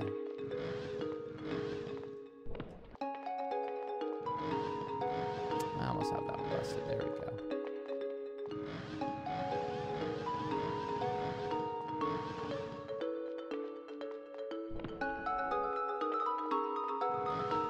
I love, love, love how Shell moves around in this game. So, like, whereas Love Eternal felt, you know, it was very much a precision platformer, this one feels a lot more Hollow Knight-esque. And then it's just super flowy.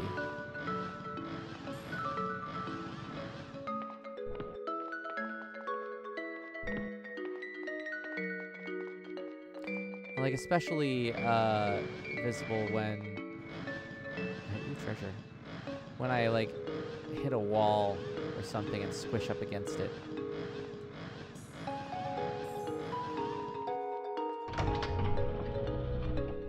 got more gems. Can't go wrong.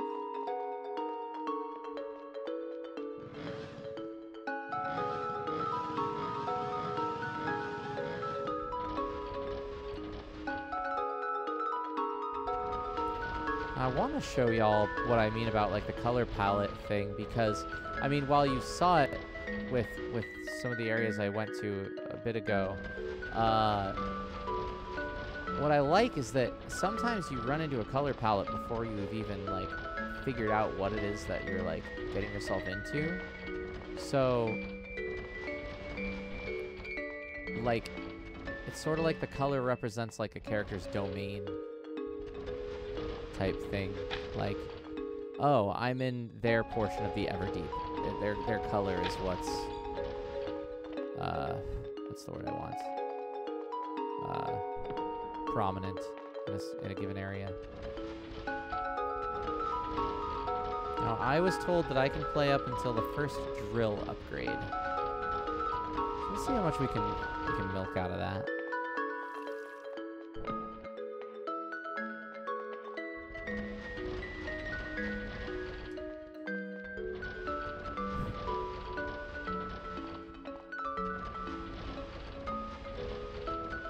Use a recharging spots.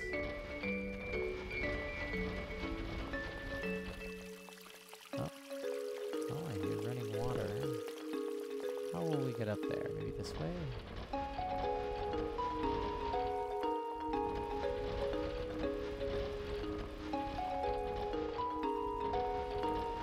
Like, just earlier today playing this, like, I could tell it's a game that you're just going to be able to sink time into. But that said, the devs have said that their goal is to provide a game that's not too terribly long to play. I believe under 10 hours was the plan.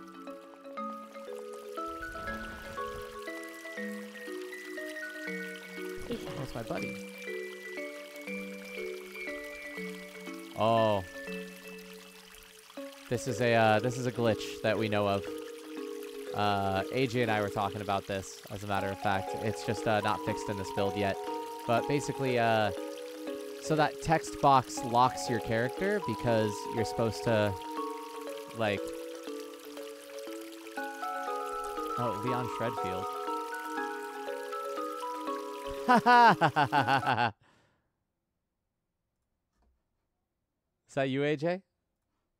Or are you a member of Nautilus? It just might be. Okay, well, I neither confirm nor deny. But that's fine.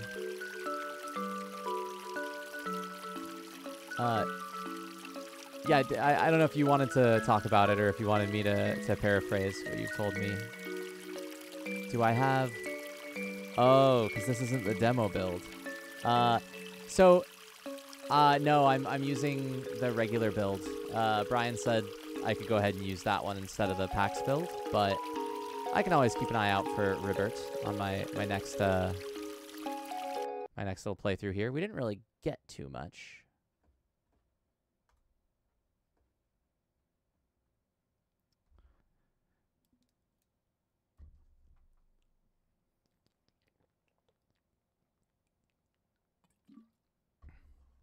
Yeah.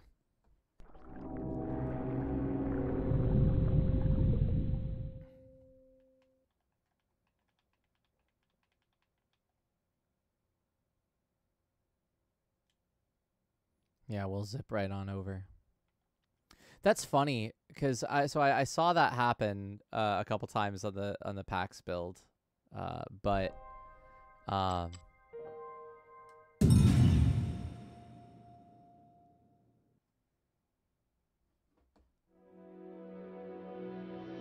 that's still one of those I know to look out for it now. But what'll be interesting is now I can show the difference between last playthrough and this playthrough, because this one will have some differences, at least in the placement of things.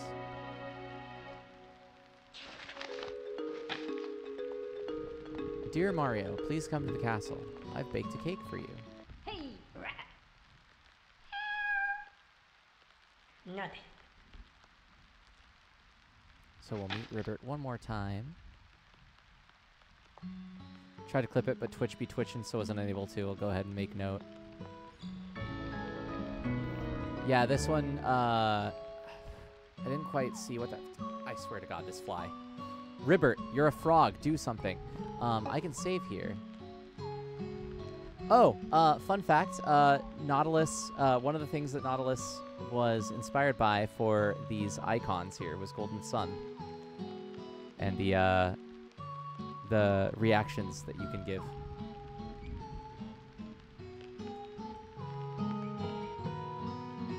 Look at that eye close animation. Ah, this game has so much heart.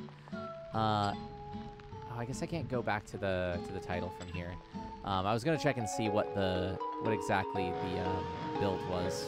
Actually, can I see that on Steam?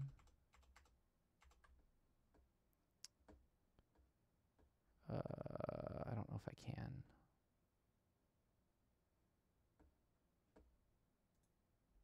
Properties, maybe. Updates.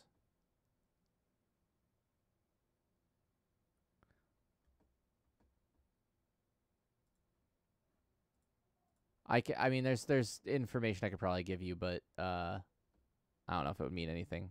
Oh, cool. Sweet. I think if I'm understanding correctly, I am able to use the like PAX branch. I mean, yeah, there's a branch that I'm able to do if I wanted the demo. So we're back here for Blacksmith, Remulus.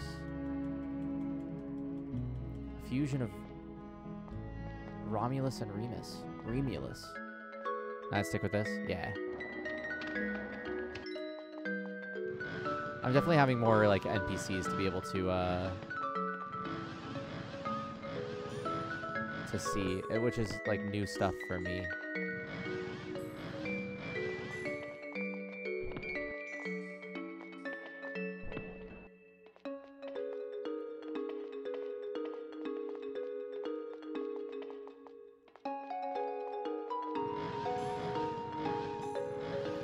I am going a little fast here, but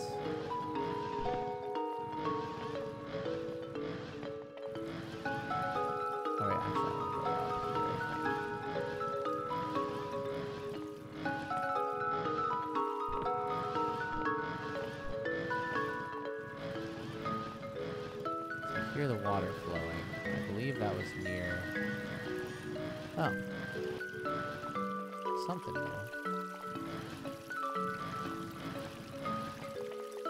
New for me, anyway. Beat it, kid! Nothing more to say?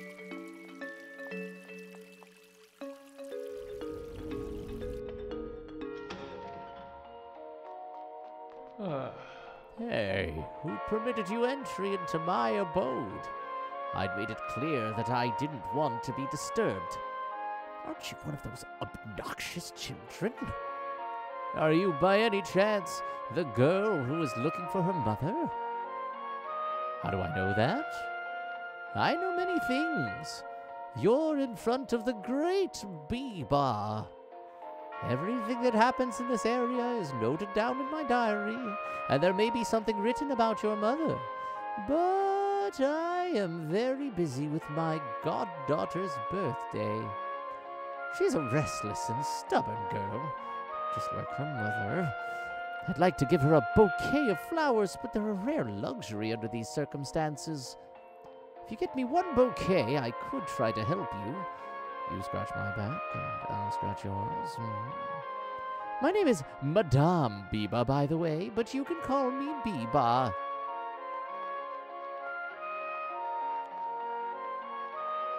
Yeah.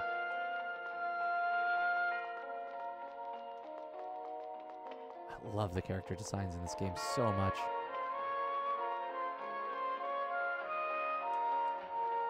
Get a key for that.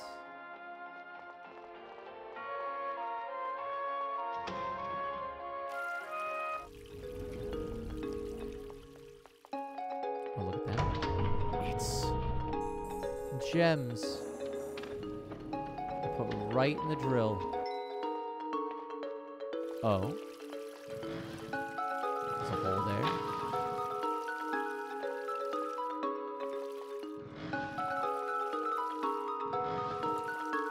Just a few jumps. Yeah, there we go. Let's leave. It's here. Now, is this going to take us into the... Oh, different place. I haven't been here yet.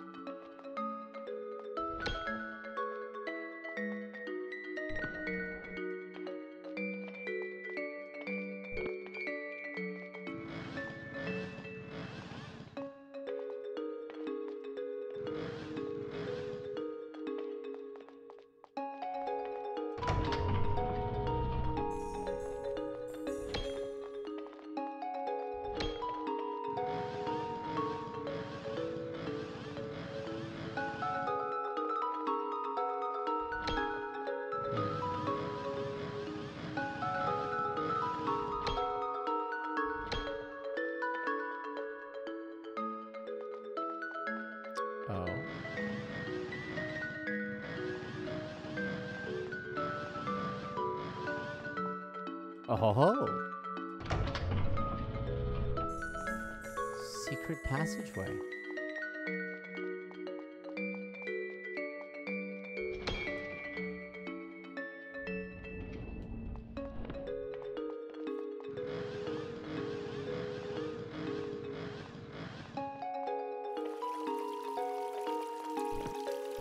Oh.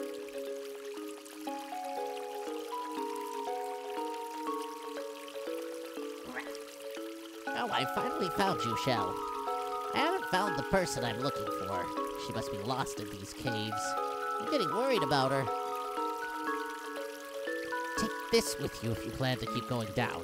It may help you orientate yourself. I heard an old aristocrat lives around here, and she keeps abreast of everything that happens down here. I don't think it'll be easy to coax something out of her, but she may have useful information for both of us. I'll set up a new camp below. Come and see me whenever you need me. It's a shame that you're not going to listen to what I had to say. Nothing. I've no time to waste. I must find her before sunset. Yeah, the idea of night makes little sense if you can't see the sky. Well, talk to me about... It's a shame that springs like this get buried because of the continual earthquakes. Well, I'm hitting the road. I can't waste any more time. Beware the aristocrat. She's known for being a beguiler. Good luck, Shell, and remember, call me if you need me and I'll come and find you. I think she identifies as a begirler.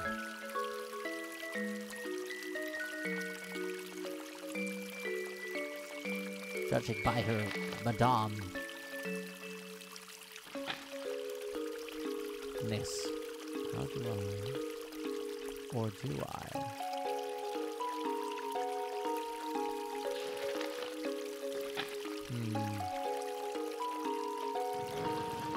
Maybe I can't interact with it yet.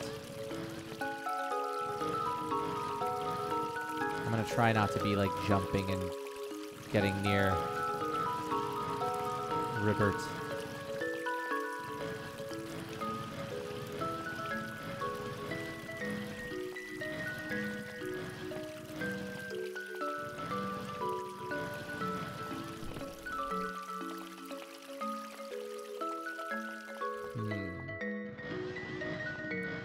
I was told I'm allowed to play up until I get the first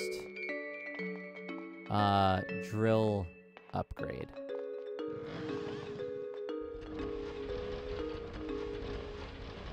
I don't know if we're gonna get that far, but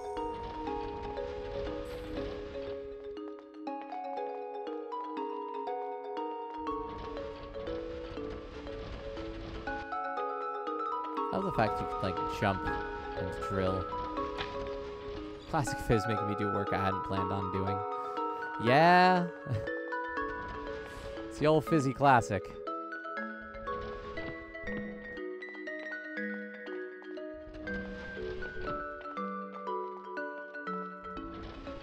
All QAs can have little more work as a treat. Because I don't actually want to break that bottom one. I want to break that top one. There we go. Did.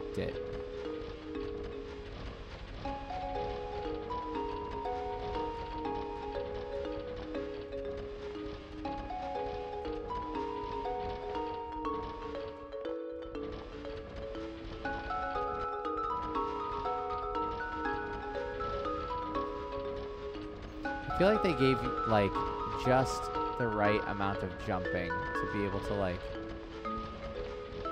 build yourself paths to things. Shit. Without, I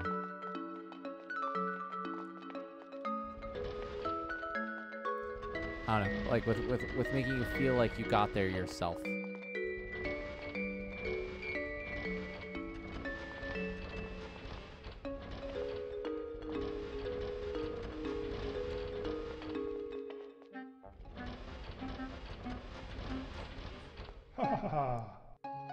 Oh. Well. Don't fall down there next to him.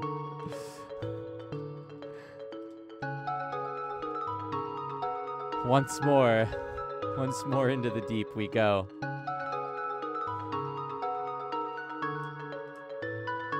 You did try to warn me. You did try to warn me. There was a that I got in there too. He knew what he was doing. Yay bugs, yeah. But this is part of the the spit shine that goes into these. Quick tip, do I know how to call Ribbert to return to the top? I believe it was the select button or whatever is equivalent in this case. Am I able to do so from here, or do I have to Alt F4?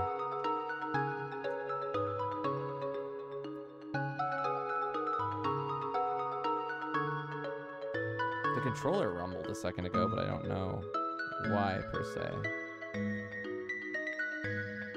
Oh, maybe I just bumped the cord. So I was going to suggest after each little like progression point, when you get the radar from it, make a save. Gotcha. Yeah, that's fair. Well, let's do one more excursion, and then we'll go from there. Ordinarily, this game does not have a fail state, but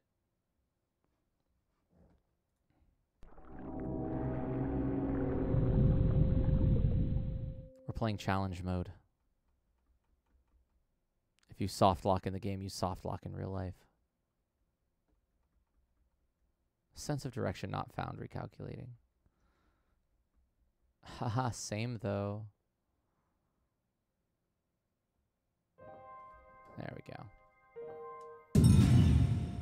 Where did I save? Oh, I saved up here. Okay, well, that's fine.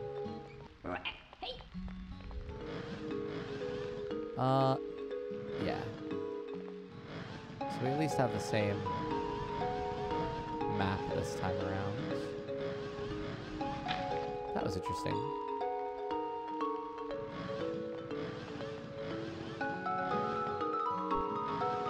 I was drilling to the left, but it broke the one on the right.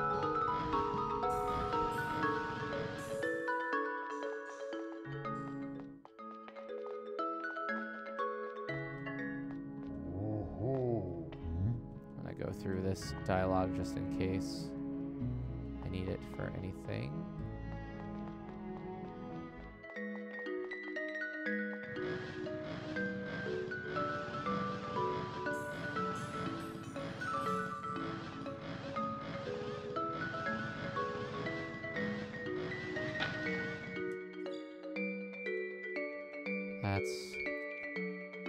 Sibiltite ore.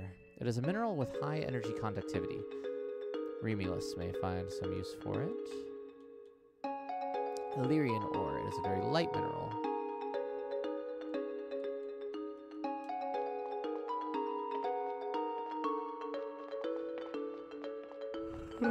Excuse me. Huh.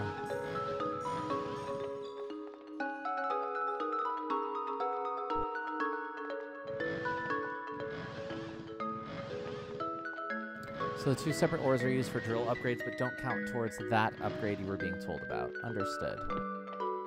And I won't feel so bad about collecting them. There's a thing up there. I see it.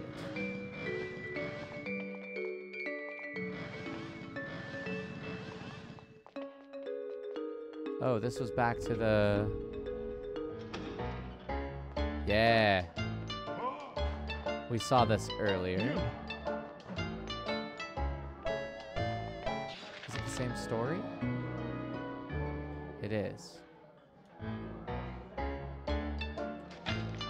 Cool.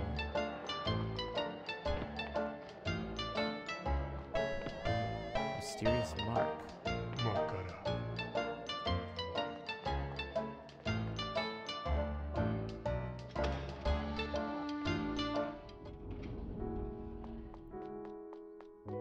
Now this one, I think... Oh. No, I made it through this one okay.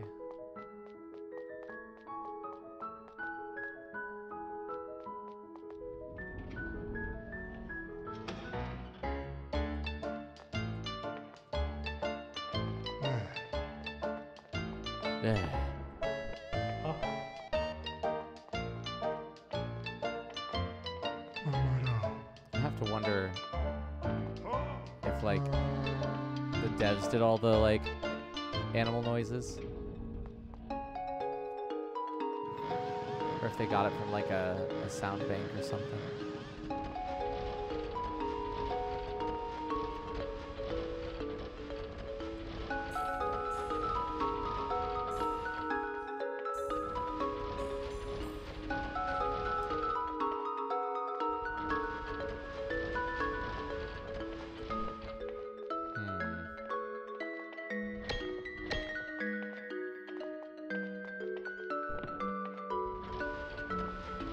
Well, that would be perfect to recharge my drill if I could get up there. Let's see.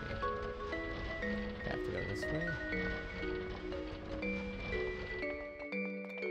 It's like a game where you start recognizing patterns. And like recognizing, to get up here I need to build a diagonal or things like that.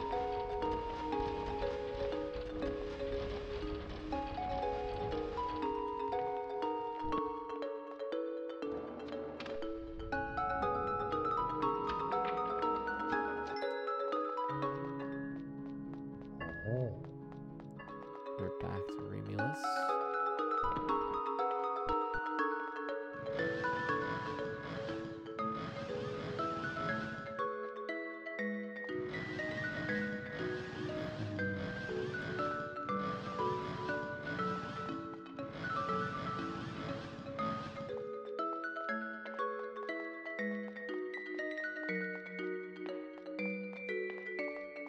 It's a very soothing game.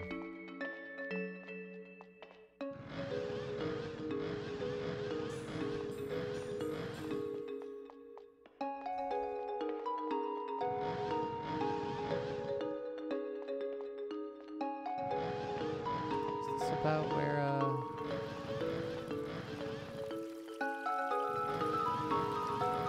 think this is where about, wherever it was.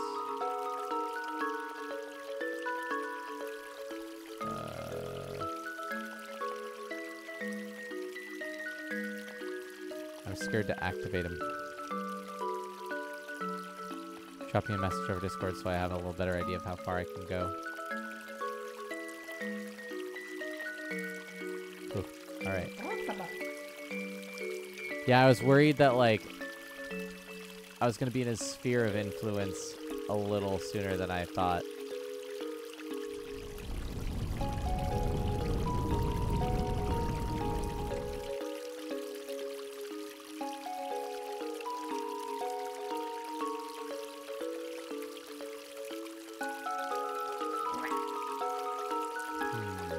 Okay, so now I can...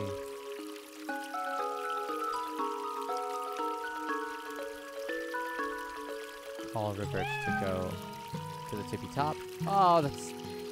The artwork in this game is masterful. Radar, archaic geolocation system. On the back cover has... on the back of the cover, I can't speak today, the name Rena has been engraved.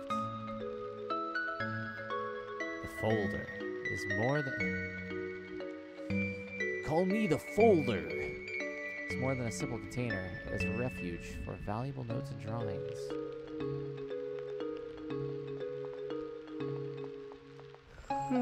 Excuse me.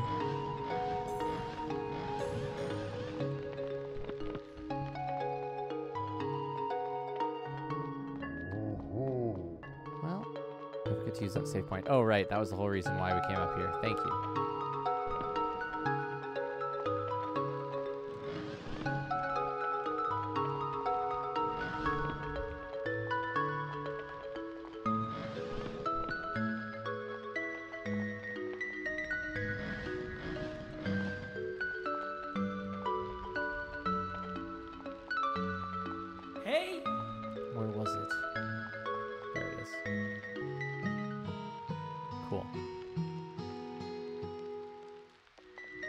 Give it up for day 3.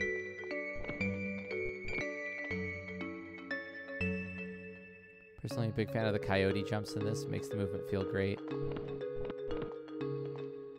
Define coyote jump. Wait. There we go. Boo! Surprise! I like you. You're pretty quiet. I'm not a stone. I'm Promolius.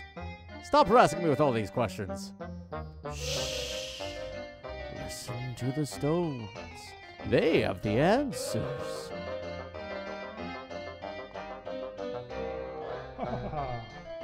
Ha ha ha! Talk to me more, my guy.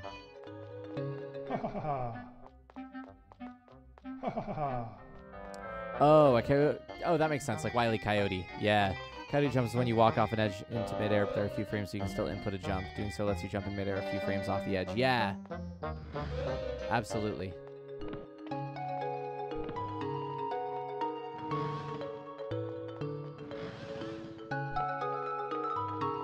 Yeah, I see it now.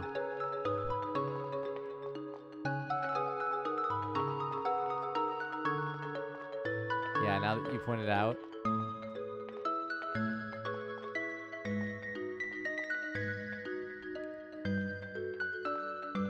Yeah, it makes you, I've been calling it like a fluid movement, but I suppose something would be like a relaxed movement, maybe would be a better, like, it's the opposite of precision jumping, right? It's giving yourself the most leeway possible to initiate a jump and still get where you want to go.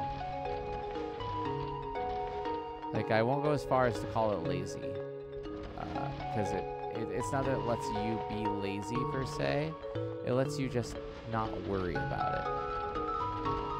In a game where you have a lot of other things to worry about, like, it needs to pick and choose what it wants to focus on, and I think that's a great way of doing it.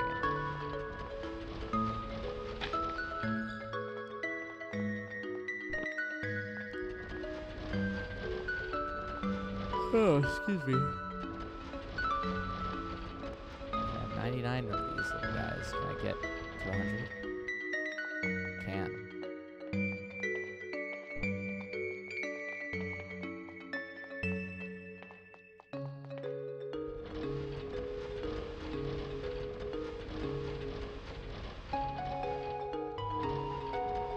Let's see what's in this person-sized silhouette.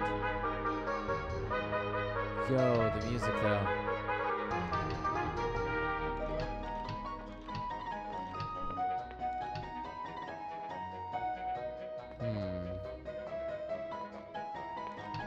Shit. Yeah, alright.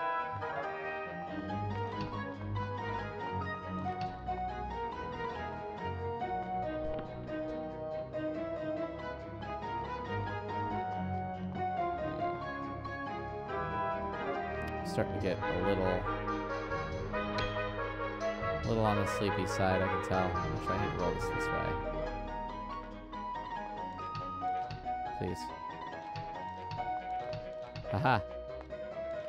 Also, those coyote jumps are needed in a place like this. Also, for those Metroid fans out there, nice Chozo reference.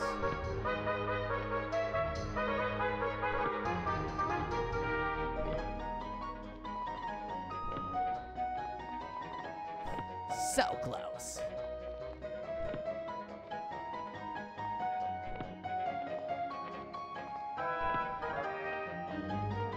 I don't think I get the height here.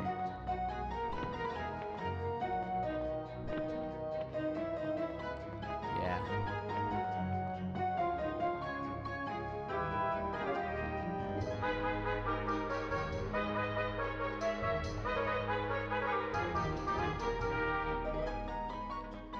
I think here is about where I need to call it quits, because this game is doing a great job of soothing me, and I am at the end of my evening.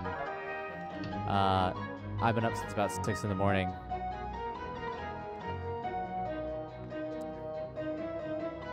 Yeah, Shimomura Yoko. I could hear it. Did Shimomura work on Final Fantasy IX? Or are they more? They're Kingdom Hearts, right? I wanted to try to get a little further, but I am feeling sleepy.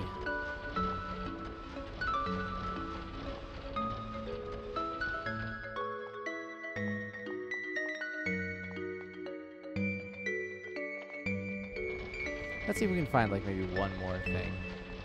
Because we also don't want to find all the secrets. Kingdom Hearts, but also she composed all the original Street Fighter songs. Oh, I didn't know that. Shimomura didn't work on any mainline Final Fantasy games before 15, you think. Understood.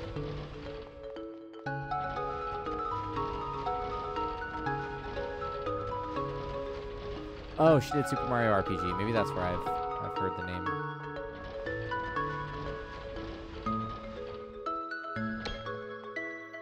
So this was another one of those instances that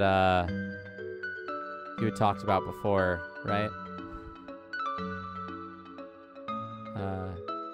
Where a door can spawn behind something that's unbreakable. Though perhaps I can get an upgrade to break this. Okay, that's an exit door. Oh, okay. I thought it was the top of a door. Cool.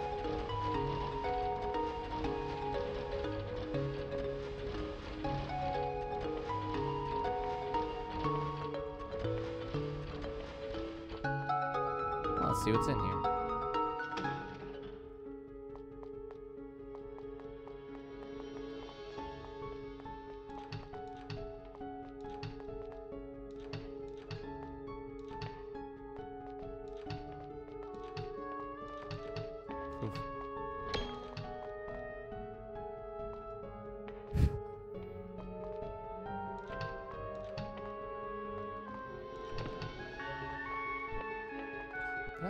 Can I wall jump at this point yet? Or do I need to unlock that? Not yet, okay. Well, let's see what's down here then.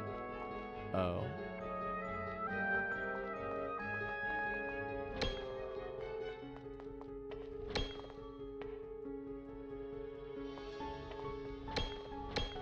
Secrets.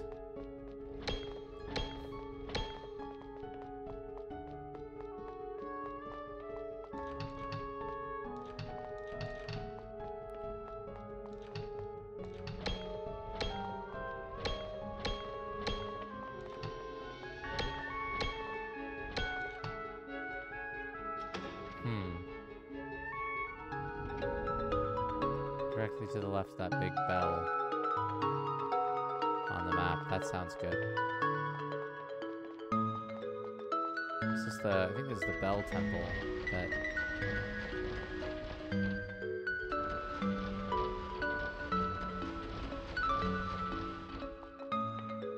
Oh.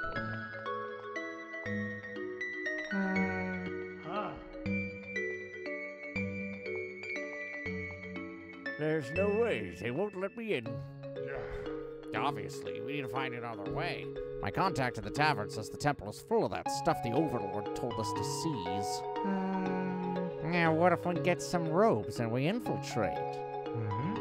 I didn't bring you here for your ideas. Your job is to intimidate. Come on, show them your teeth or something. Hey. They may let us in if we bring Pyramid. He intimidates better than me.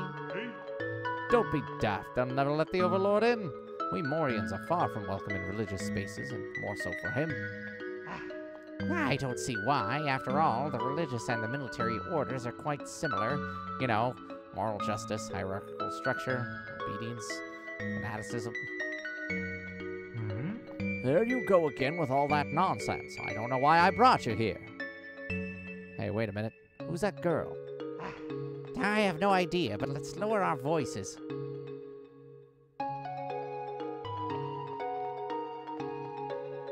So anyway...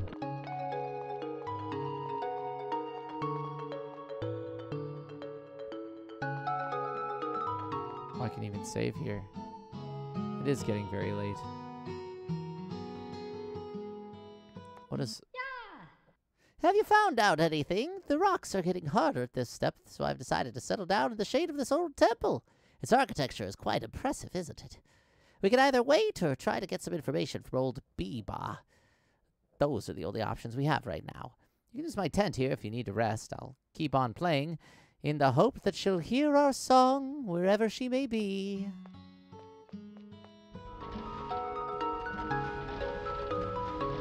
This game is addicting. But here I see the harder stuff. Now, you know, I think it is a good spot because I don't feel like trying to climb all that way, but it looks like I can utilize this to just go straight upwards slightly. Yeah, cool. Okay, well, good to know.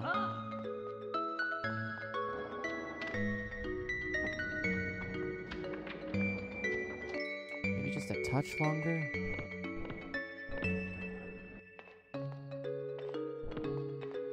Maybe not. Yeah, it's looking like I might... Oh.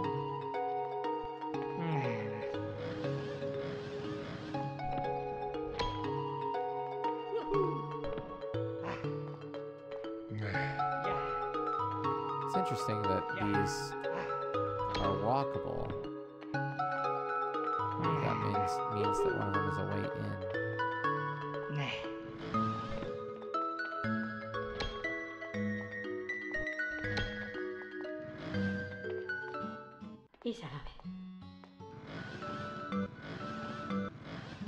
Oh, well, I think this is probably going to be... Oh, okay. This thing is the last thing I want to look at. I haven't seen this color palette yet. Or heard this song yet. That reminded me of Midna's theme. Twilight Princess. La da da da da da da da da da da da.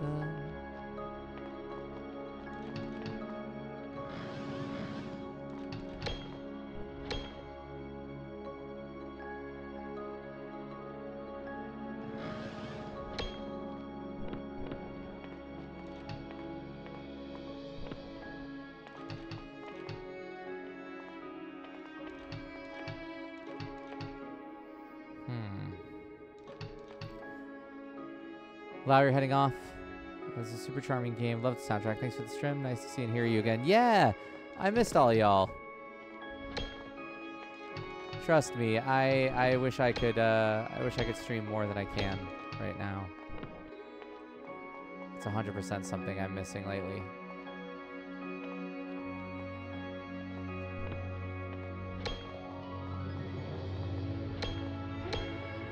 Huh. Kind of ride the drill a little bit. It's fun.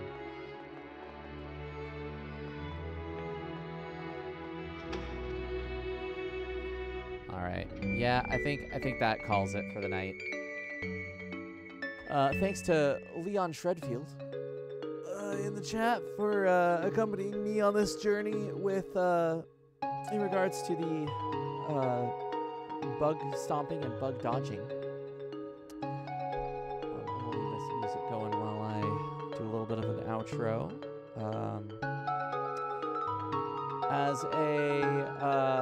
As an aside, oops, I didn't mean to. I wanted to turn that down. So even if I wanted to stream again, I mean, well, I do want to stream. Let me rephrase that. Even if I had a stream planned, that's more of what I wanted to say. For next week, I wouldn't be able to do it because I'm going on vocal rest for 3 weeks. Yeah, it sure is. Yeah. Yeah, this one's I've got this one and I've got the green the Lost Age version of it too from I think they were from a couple of the GDQs through the Yeti. Yeah. Me too. It's where Fizz comes from for my name. I stole that name from the Mercury Ginny. And not from League of Legends. League of Legends stole it from me. But yeah. I'm glad. Glad brethren in Camelot games. But yeah, I'm gonna be going on vocal rest for 3 weeks. So when I wake up tomorrow, I will be doing my damnedest to not talk. Yeah, me too. Me too. To that sigh. Oh, one more time. I gotta get that meow. Yeah. But yeah, so I don't know when the next Ysbryd stream is gonna be, but I hope that it's sooner than later. Because, you know, it's always a blast. I don't know what we'll be playing on the next time around, but as I said sort of towards the beginning of the stream, I'd really like to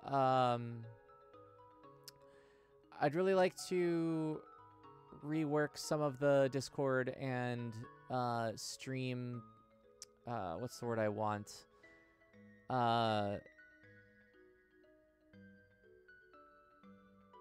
I feel like some of the routine that we got into with the stream was fun, but I'd like to try and find ways to celebrate more of Ysbryd's catalog in what we do on the stream, rather than just, you know, going off and doing my own thing every week. So my time of silence will also be a time of reflection and planning and all that good stuff. But yeah, hope y'all had a good time watching both of these games and hanging out with Kyle as well. AJ, thanks for all your help as well. And I suppose I'll see you in the next one.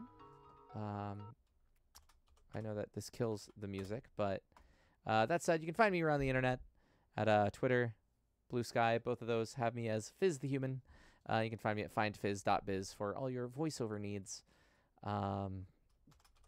You can find Ysbryd over at ysbryd.net. You can follow us around the internet at Twitter and Facebook.com/YsbryDGames respectively, as well as ysbrydgames.bsky.social. We also have a TikTok now, which I don't have the button for, but post that just like this at YsbrydGames. TikTok.com/@YsbrydGames will get you over there. And that's where you can see all of Kyle's shenanigans. I believe he also said that he posts on Instagram, or at least will be. Instagram, I think, is in the same vein as Blue Sky is currently for Ysbryd. But yeah, come hang out with us on the next one, and I'll make sure that there's announcements probably a little bit earlier. I'd like to do some earlier announcements than this one had. That's entirely my fault. I went into the week knowing, hey, I think I want to do a PAX recap when we're all done. And then I got so busy during PAX that I forgot to make any kind of announcement on it. So, yeah, we'll try and lead up to that a little bit nicer on the next one. But farewell. Thanks to those that are still in chat, hanging out.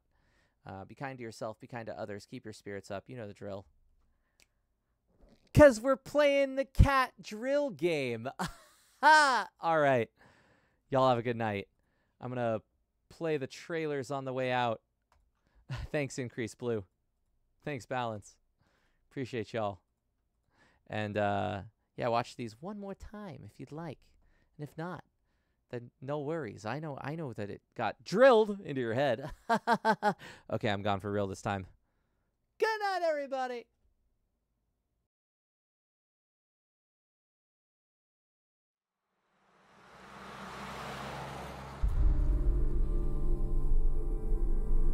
The lonely heart cries out to be heard. Careless of the ear it finds.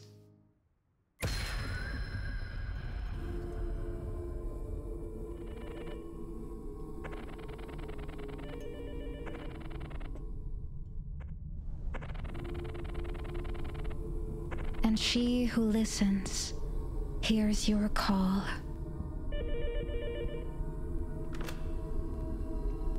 And seeks new friends to take away.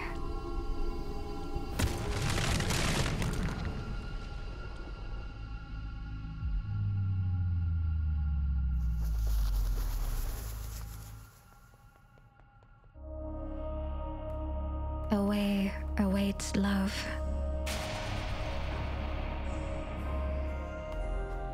And love is to have.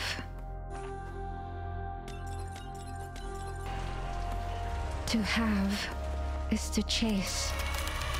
And chase you she shall. Through stones made of scorn. And the bricks of old pain. Through dark tunnels, daubed on paper-thin wings, till shelter is sealed absolutely around you. Fly in amber, dog in tomb.